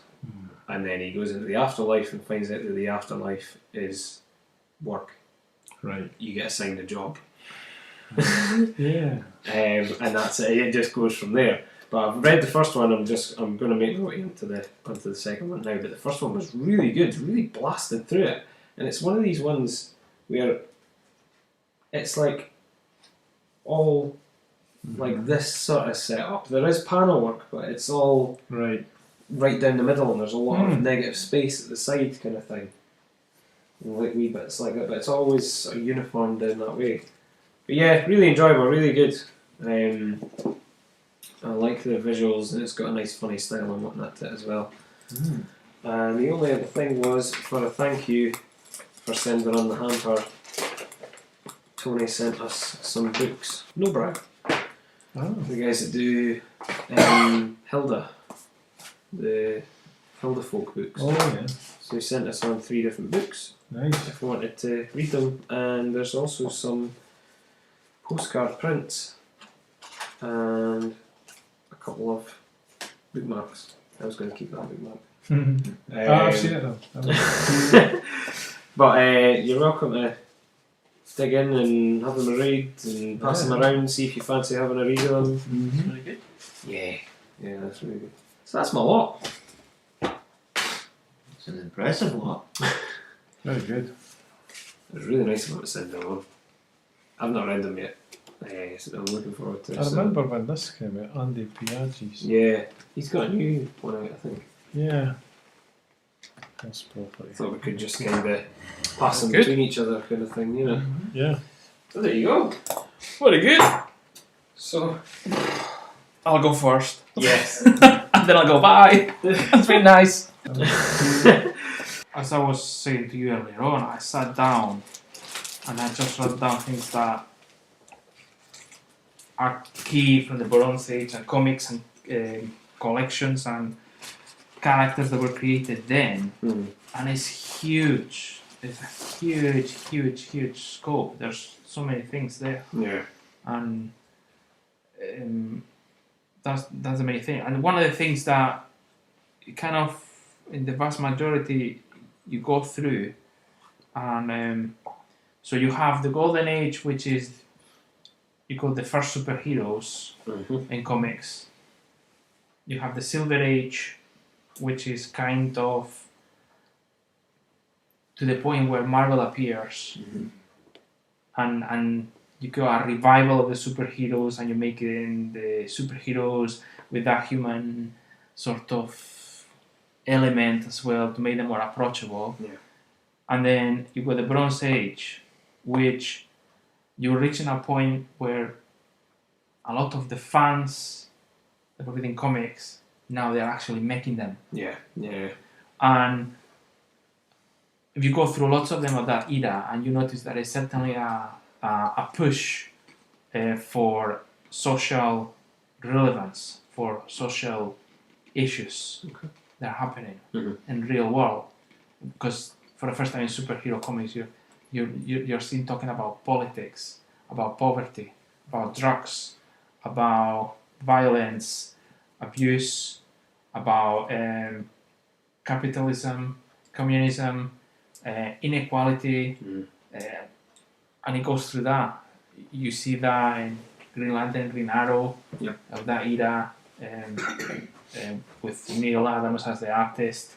You see that in the first Secret Empire series. There was Steve Englehart and Sal Buscema, Captain America, where Captain America is framed as the murderer of a crime, and it transpires a huge conspiration, and it's something to do with corruption in the government. And that was done just after Nixon and the Watergate, very relevant to that point. You're talking about drugs use as well, and you're talking about in the Neil Adams, Green Arrow, Green Lantern, inequality about the races, when there's one of the stories, I'm just paraphrasing, the black man say, oh, you're talking about these green men and you're gonna talking about the blue men and you worry about them, but what about the black men that will live here? You know, and talking about these things, and so there's so many things going on, and it's huge. So that's quite characteristic. But yeah, in that age, that era, I mean, they're stones, especially Marvel, particularly because it's more close to, because you look through first appearance of Wolverine, the creation and the collections and the creation of Iron Fist, Shang-Chi, Master of Kung Fu, the adaptation of Star Wars in comics, the adaptation of Conan the Barbarian in comics, the appearance of Howard the Duck, adaptation of comics of Micronauts for president. You know, you get the death of Gwen Stacy. You know, first appearance of Punisher. You know, you get Warlock by Jim Starlin, Captain Marvel by Jim Starlin. You know, you get the X-Men with the giant size X-Men. The first, you know, when they appear for the first time, and then Claremont and Cockrum take it in the regular series. You know, there's like first appearance of Blade. First appearance of Blade, first appearance of Moon Knight, Thanos, Ghost Rider. You know, Phoenix, Morbius, Werewolf by Night. I mean, it's just endless. Absolutely. People like Frank Miller in Daredevil. He started there with Roger McKenzie in the scripts and then on his own. And he prolonged that after. It's just amazing, you know. Paul Gulacy and in Master of Kung Fu, for example, you get Barry Winston Smith in Conan, John Byrne in Iron Fist, you know, Michael Golden in the Micronauts. I mean, it's just endless. Doug Munch doing the writing for Moon Knight and other kind of scary monsters and other series of terror. the appearance of other magazines like Creepy and Airy and Marvel Fanfare and Bizarre Adventures. You know, it was just an explosion of stuff. I mean, the list is endless, and that was just talking about Marvel. And then you have DC, and you go like the first appearance of something, and you know, you go Batman era when the first time Ra's al Ghul appear, again Neil Adams doing the art. You got the Fourth Wall by Jack Kirby. When Jack Kirby left Marvel and went to DC, and he did Fourth Wall and the Demon and Mr. Miracle and I mean, it's just and then when he came back to Marvel, he did the Eternals and he did, you know, Black Panther and he did, you know, many other things, and it's just an explosion of stuff everywhere. It's amazing. It's amazing stuff in that era, certainly. Yeah. So it's difficult to pick up one thing for me in particular. So I asked you to narrow down to 3. Yes. So I'm gonna go for one of them from DC, and it's just at the end of this Bronze Age, but I think it's really, really important to mention, and it's when Alan Moore started his own thing, and it was in 1984, and he started his Something Comics. That there is a before and after that in the American comics and in comics in general, I think, and it's well worth it. If you never read it, get that. It's nicely reproduced in 3 paperbacks, quite affordable to get. Start with the first one and it's beautiful. It's fantastic. So that's one. That's one of my top picks. From Marvel, I decided to go for, and just because what it meant after that for Marvel and for all the fans, giant size X-Men #1. Because that was the new beginning and the revamp and the rebirth of the X-Men, which they kind of didn't do very well, and they got cancelled, the series, and then they came back. And then after that, the regular series with Chris Claremont and Dave Cockrum. I think it was Len Wein did the giant size. Right. I think was he the writer, and that was the first time we're getting this, worldwide different nationalities and characters coming into this mutant X-Men super team, and what it meant, because the X-Men, they become the franchise for Marvel in the 80s and up to the 90s, whereas before it was Spider-Man, then it was the X-Men for years and years. So for that, I go for the Uncanny X-Men. See this one here. With Falling the Sky, yeah? Yeah, they're falling out of the sky. And then they all take turns to kind of save each other. It's another, like you were saying about, the images from the Green Lantern. Yeah, it's that just burned in your mind. This for me. It's Like his Cyclops falling towards the tree and then got you. Good. Great stuff. Dave Cockrum was good, eh? And my third pick Storm. is Daredevil, by Frank Miller, when I mentioned earlier on. It's early 1980s. This is a Spanish edition of the Frank Miller episodes that he did for Daredevil, and here we see when Bullseye, spoiler alert, kills Elektra. This is in this episode, and that particular issue is fantastic. With their own sigh. And it's just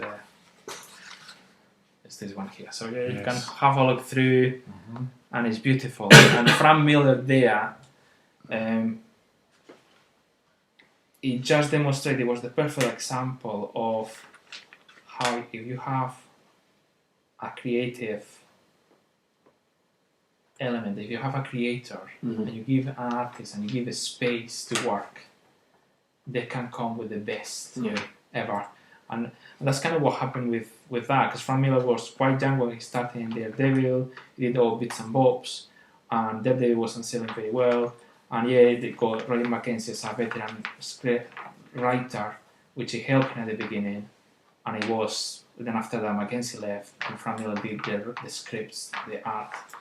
And he was left to his own devices to do whatever he wanted. And then he explored all the elements they did with the appearance of Elektra, explored the elements with the martial arts, Stick.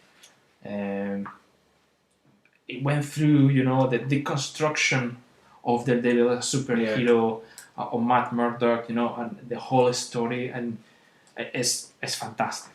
It's fantastic. Desirable. I mean, you could talk for hours for, especially Jim Starlin, Captain Marvel. I was very close to bringing Captain Marvel, Jim Starlin, especially for the death of Captain Marvel. That is a comic that every time I read, I still cry. I was very close to bringing the Avengers versus Thanos, which had Captain Marvel gaining cosmic powers. Yes. And you look at his face and you see planets and stars just swirling on his face. So those are my picks. And then I went through and I just picked up a few comics that I think, to me, are representative of that era. So that is one of the Conan the Barbarian. That's nice. Harry Windsor Smith. Wilder Winston Smith. It's nice. Yes. Night of our demon. Lovely. That one is another one. Early. That's another one. Yes. Which is beautiful. And this is a personal favorite of mine, which is Avengers Annual number 10, which Dave knows. He knows. I didn't know you had this. I have that one. That's a nice one. It's really nice. One of my favorites by Michael Golden, and the writer is Chris Claremont. First appearance of Rogue. First appearance of Madeline Pryor as a child. Appears there. Really? Yeah. At the beginning of the story, there's a child. And it's called Maddie Pryor. This is the first appearance. So I knew it was Rogue. Yeah. But So, but the art is just. When I saw that comic, that was the first comic I read of Michael Golden. Really? This one? And one of the very first Avenger comics I had my hands on. But I thought, this is incredible. Just the art. I looked through and I was looking at other comics and I thought, this guy is a genius. How on earth can he put so much detail on it? Yeah. It looked so. What am I looking for?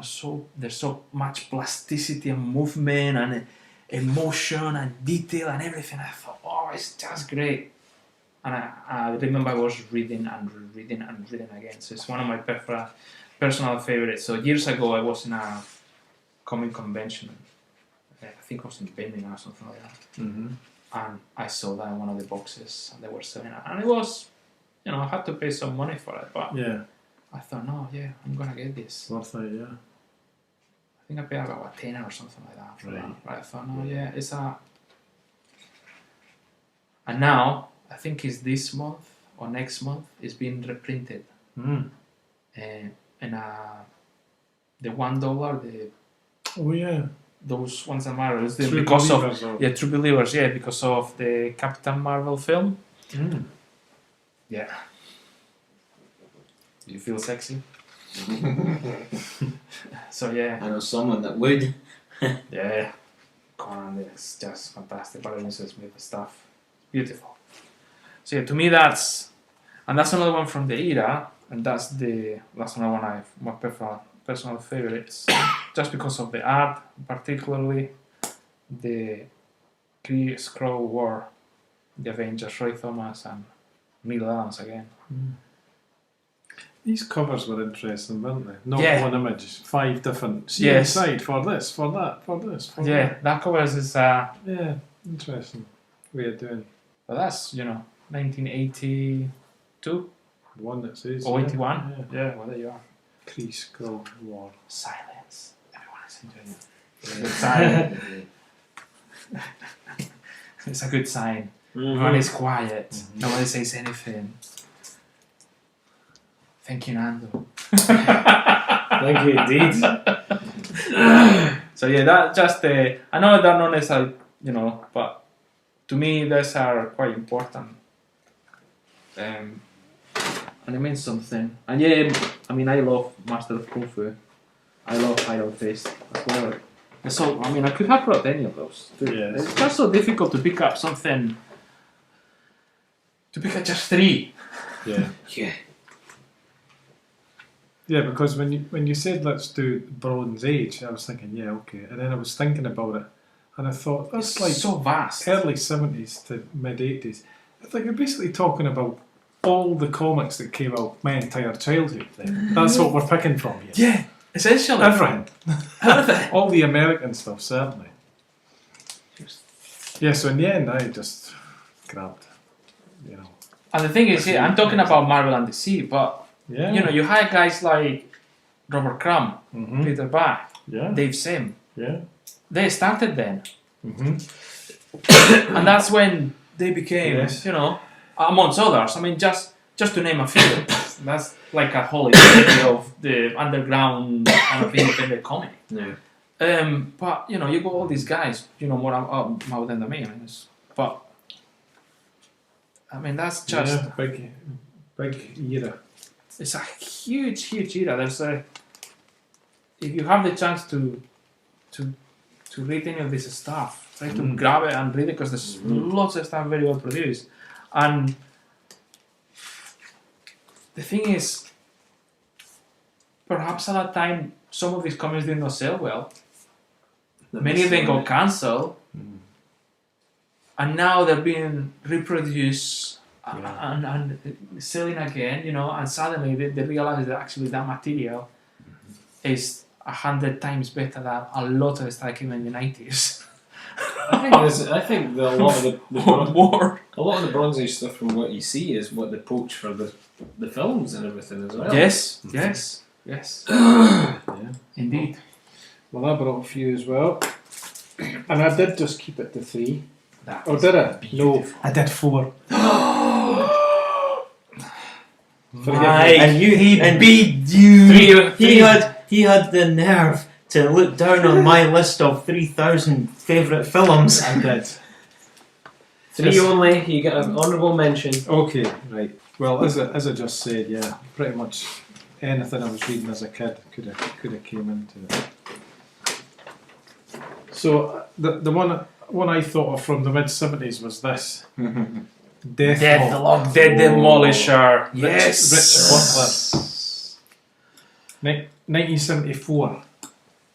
So Astonishing Tales. yeah, I didn't read this comic as a kid. This was reprinted. Yeah, You got there for the in Britain.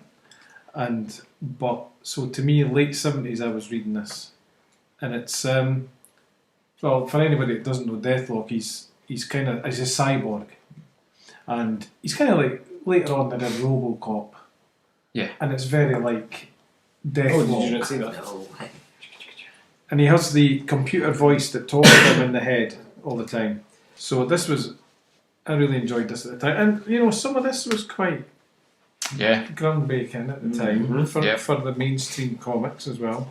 Well, that's the thing. There's so many elements introduced at that time. Yeah. Some of these elements were introduced by Kirby and Steranko Yes. in the late 60s. But then you get people like Rick Buckley, like Neil Adams, like Michael Golden, Frank Miller, and they get all those elements and they take it and they put it and exploit it even more. They're very influenced by it, and they use a lot of that stuff. Working with the paneling, working with the light, the chiaroscuro, the perspective. And he did this. He did a Salvador Dali kind of. Maybe it's not in this one, but he's up on that thing. Oh, it's just great. See that's upside down there. Yeah. It's like the Christ. Yeah, it's like the Salvador Dali painting, Yeah. but he actually does it full on. Like he's copied it, the pose at a certain point. So this was all quite rougher edged. So this would be an example of the sci-fi kind of That's different takes. yeah. And we're getting into horror and monster comics again. Yes. 70s Frankenstein, Jumbo Dracula, Werewolf by Night. Werewolf by Night, yeah. I think there was I think there might have been an idea that superheroes maybe fallen away a bit. Man-Thing. Again. Yeah. Man-Thing So from let's do Marvel other things, appeared, and you also got Blade and Yes. Ghost Rider. Yeah. All these And guys. all of those, Ghost Rider, I remember reading Ghost Rider when I was a kid, and I just thought, I can't believe this. I can remember, this guy was amazing. And I still think it's amazing. He's sitting on a bike, his head's on fire, it's a skull. Yep. That's the one that really, when they were making films and they were doing like Hulk, Spider-Man, blah, blah, and then they went, and the next one is Ghost Rider. I just remember sitting going, all bets are off, man. They're making a film now where it's Ghost Rider, who has a skull on a motorbike with his head on fire. Yeah. And it's Nicolas Cage's Ghost Rider. I remember sitting going, it's just like, what's happening here? That's the one that got me. Yeah. I know now they go, Rocket Raccoon and all this, but to me, Ghost Rider was where everyone went. They're gonna do everything. They're gonna do absolutely everything. Yeah.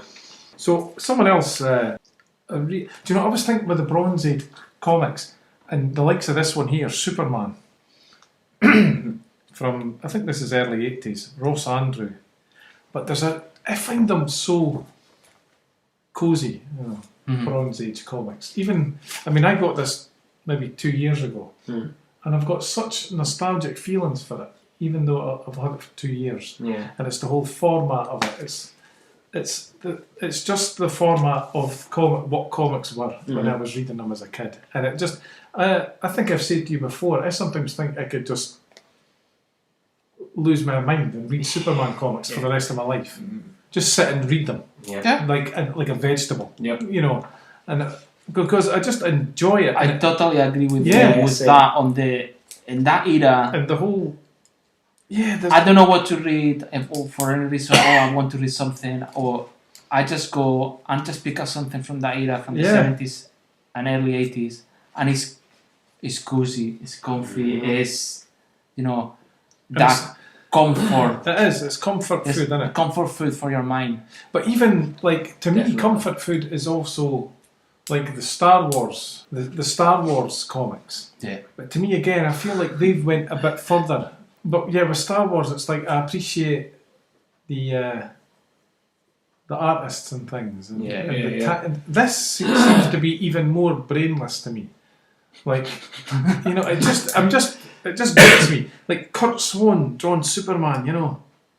I just love that. It's just. I never even read this. Is the Superman to you? Yeah, I just bought this and went Kurt Swan and read it. Or and Ross went, Andrew. I love this. Yes. It's so stupid. That's your Superman. Yeah, the whole story is so idiotic.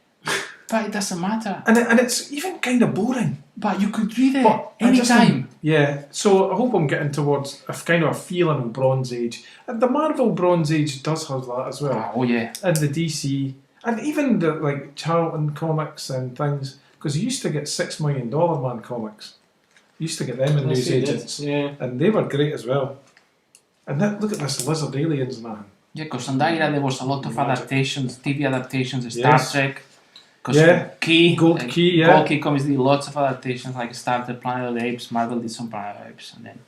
Yeah, so I just want to represent Superman, and like DC Comics presents Superman teaming up with other people every issue.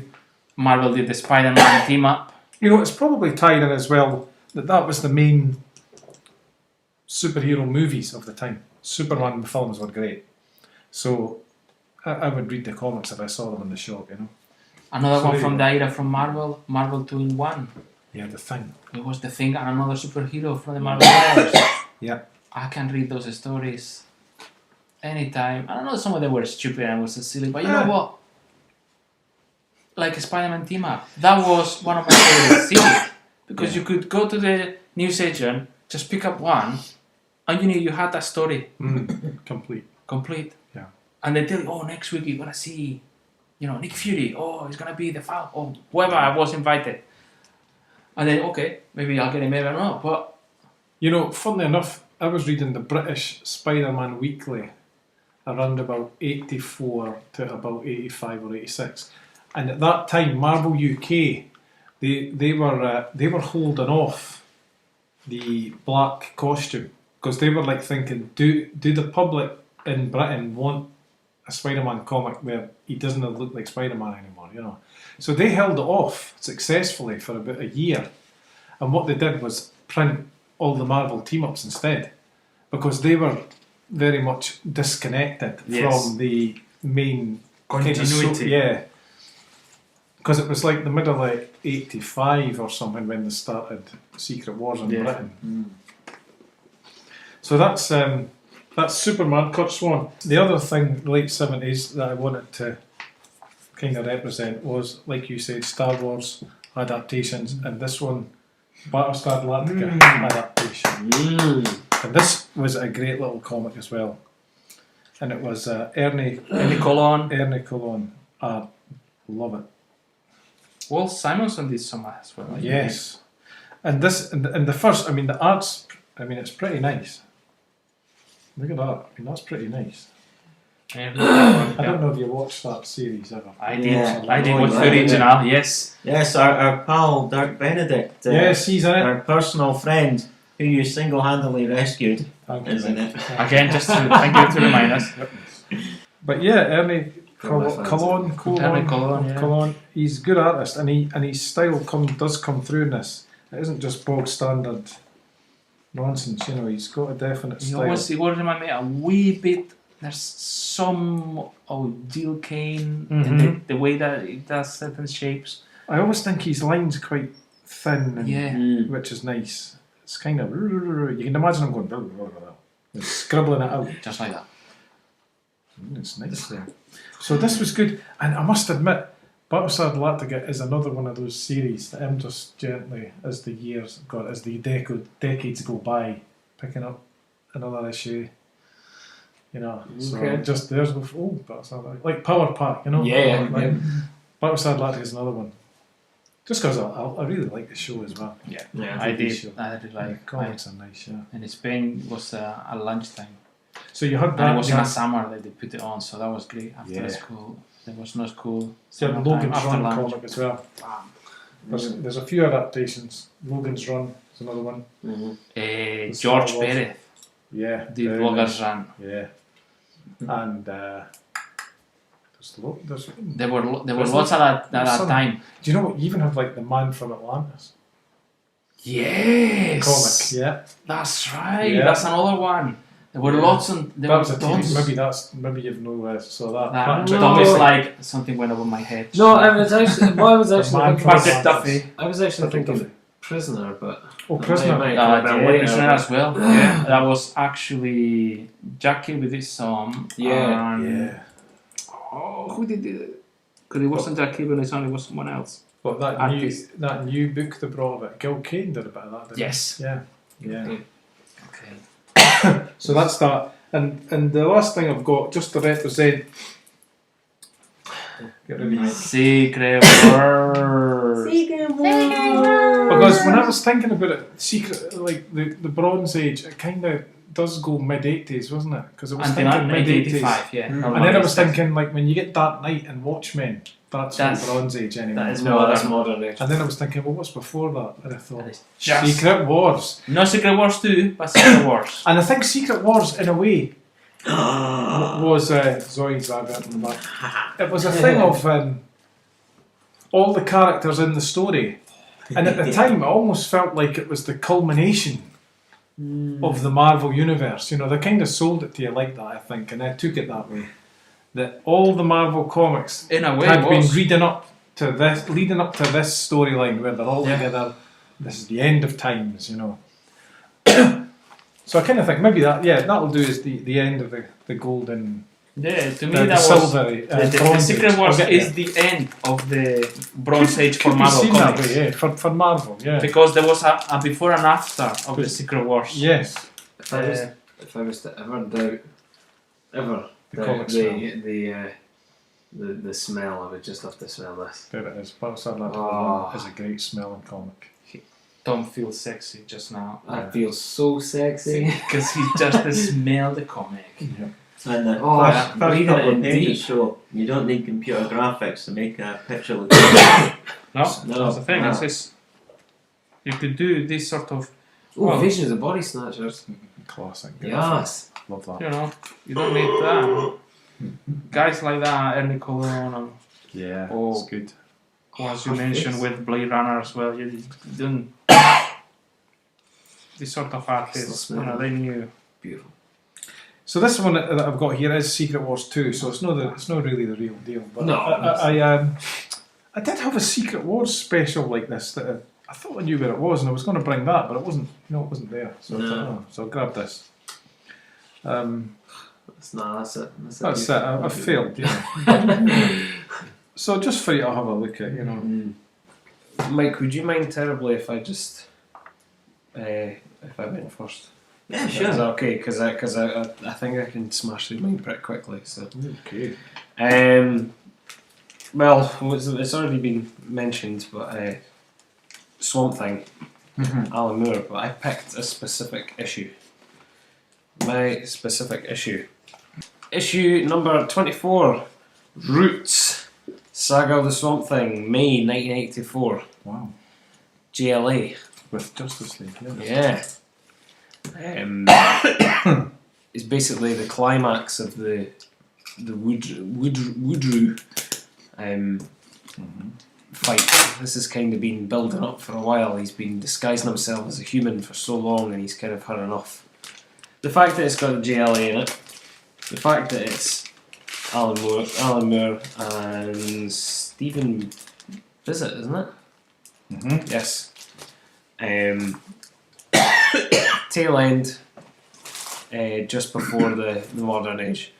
May 84 definitely. But I was saying to Nando there, it's kind of, that is true horror, that issue. I was trying to get to the bit when the GLA actually come down to take him away after he's had this kind of battle with Swamp Thing, and they go to take him away, and he's using this spray to disguise himself, but he's still got that face on, and he sprays it all over his face, and it's the skin hanging off of that face, and he's going, oh, I'm so and so, like he uses his human name, I don't know, Call me Jason. I'm one of you. I'm human. It's like all hanging off of his face and dripping down and everything. Nothing wrong with me, you know. I think they'll take him to Arkham. Yeah, I guess so. Cal, what happened out here? You know, the Justice League don't have a clue. They don't know what's going on. Yeah. They're looking at this whole situation and being like, fucking plants, what's happening here? Interesting how Superman. With that as well, which is a very iconic image against that blood moon.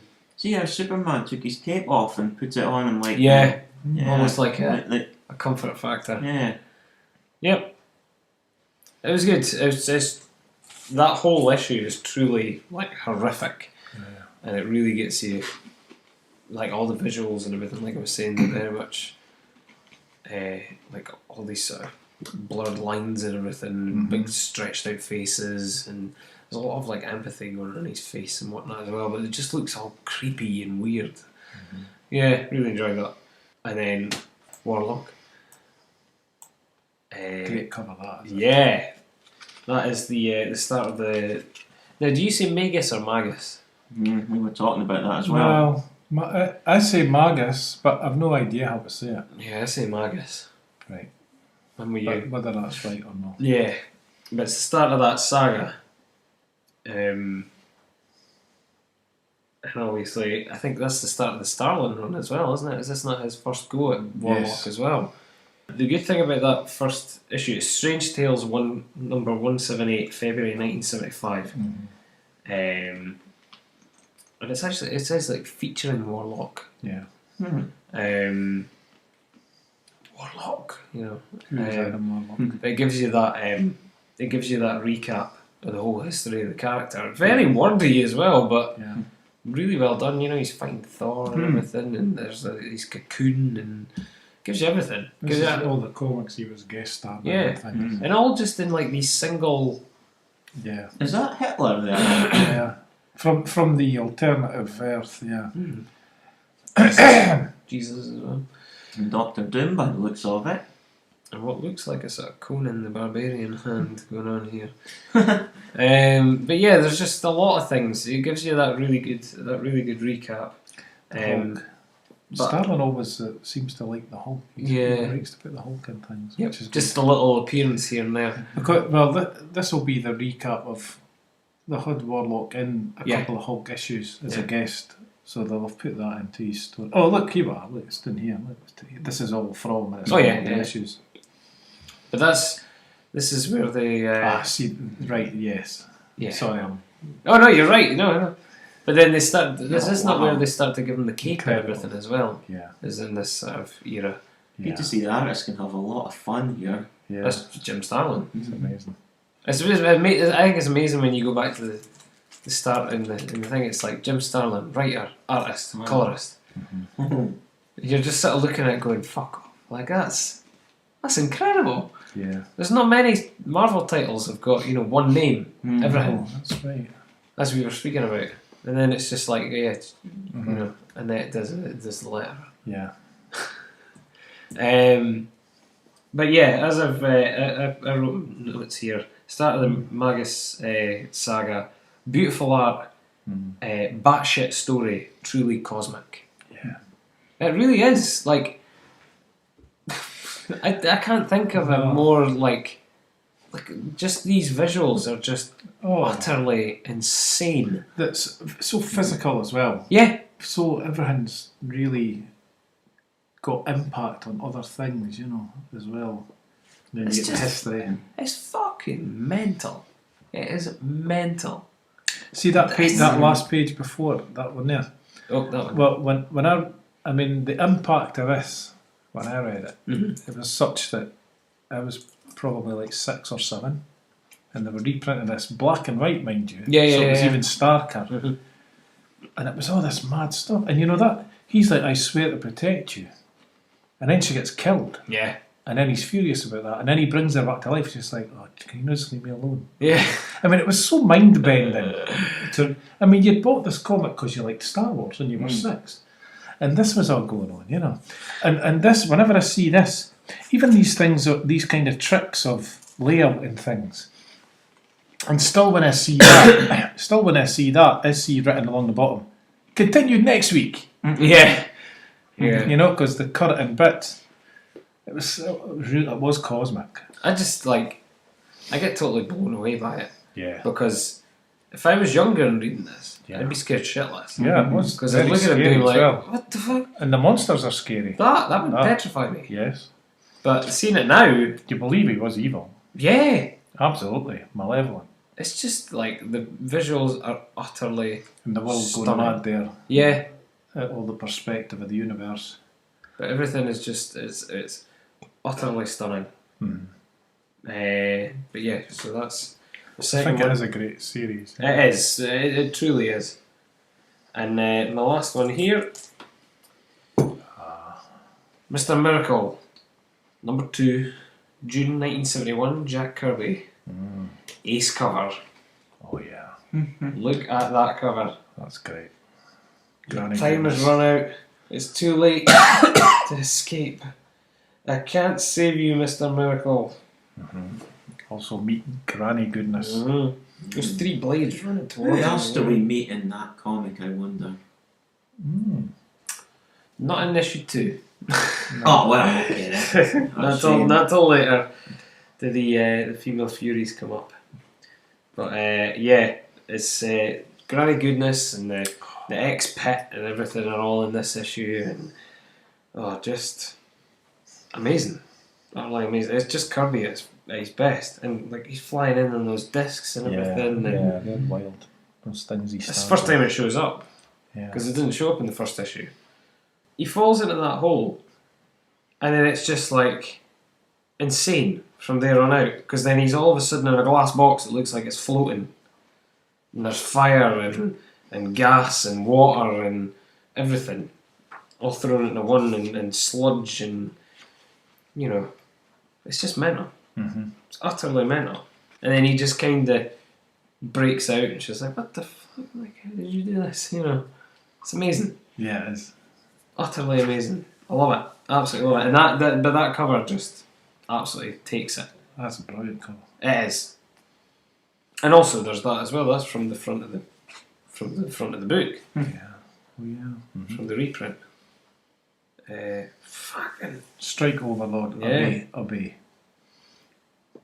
Just saying. Brilliant. just brilliant. Brilliant. But I noted here, Ace cover, iconic visuals / characters, fight with Granny Goodness and the X-Pit. What more do you need? The first issue was great. The whole like mafiosa thing, and you know, the original Mr. Miracle with his big Santa Claus type beard on the go. Yeah, it was fantastic, but I think issue 2 definitely takes it. And there is loads more in that series. It's just utterly fantastic. But I do always come back to that second issue, and that's where you're getting the glimpse of everything. You know what I mean? So, yeah. Superb. So there you go. Sorry, Mike. I didn't want to interrupt. That It's was okay. I thought, why restrict ourselves to the Action Comics when a big portion of them are actually humorous ones found in newspapers? Although, partway through this, Garfield puts on the cape and becomes the Caped Avenger. So this is one of Jim Davis's combined volumes on some of the Garfield stories. And some of them have there'll be a story that it runs over through 5 or 6 pages, and then you go back to another arc, and then you have some one-off scenes, and then another arc again. But I was always a big fan of Garfield, more of the older ones than some of the new ones. I like the old style the best, but that one's more sort of at the 1984 end, so it's at the very near the end of the Bronze Age. First ones were a bit. I think they kind of matched the era. Plus, Garfield himself is the same age as me, although I am a month older than him. The first comic came out when you June 78. Right. And I was May 78. Oh. Yeah. Although when he was first shown, he was an adult, so... yeah. I always forget about Garfield. Sounds really daft, but I always forget about him. Well, remember, during the 80s, he was so big that when John Menzies, they used to sell an enormous range of cuddly toys. And there's so many of them that they would just be like one stack of cuddly toys of Garfield, and then around the corner you've got everything else. Yeah, I always remember them being stuck to people's windows. Yeah, people used to break into cars just to steal the suction cup Garfields. And then there was that naked video sketch where the guy that plays Jamesy Cotter in Ramsay Nesbitt, he's playing a different character, he's breaking into a car, and all you see is the Garfield suction cup toy. It's like that, and his eyes move around, and all of a sudden you see this killer Garfield mauling this robber. Here's one of these big bad boys I've got, but it's black and white though. But still, it's I do like black and white stuff. Nice. This is Batman, the Brave and the Bold, and this is throughout the early 70s. And as the cover suggests, he teams up with the Joker. But he doesn't just do that, he teams up with Etrigan in the first chapter. Oh, yes. He teams up with Plastic Man, and Green Arrow's in here. And I think Dead Man, Dead Man's in here. But it gives you a good example of early 70s Batman. There's Etrigan. I've got this issue in my house. Yeah? Yeah, believe it or not. Is it the colour one? Yeah, Batman and the Demon, yeah. Jim Aparo. And the other one I brought was the Mighty Thor from the late 70s.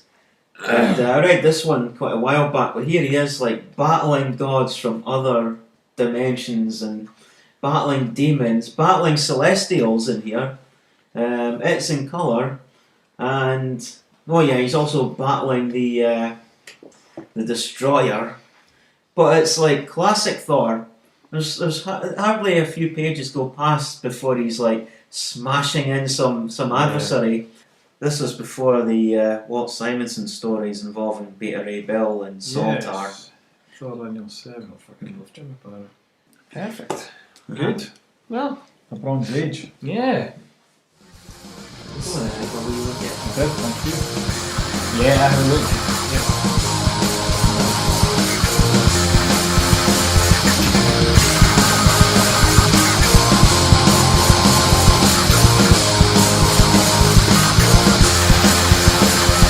To send us any comments or questions, or just to say hello, you can reach us by email at thatcomicsmell@gmail.com.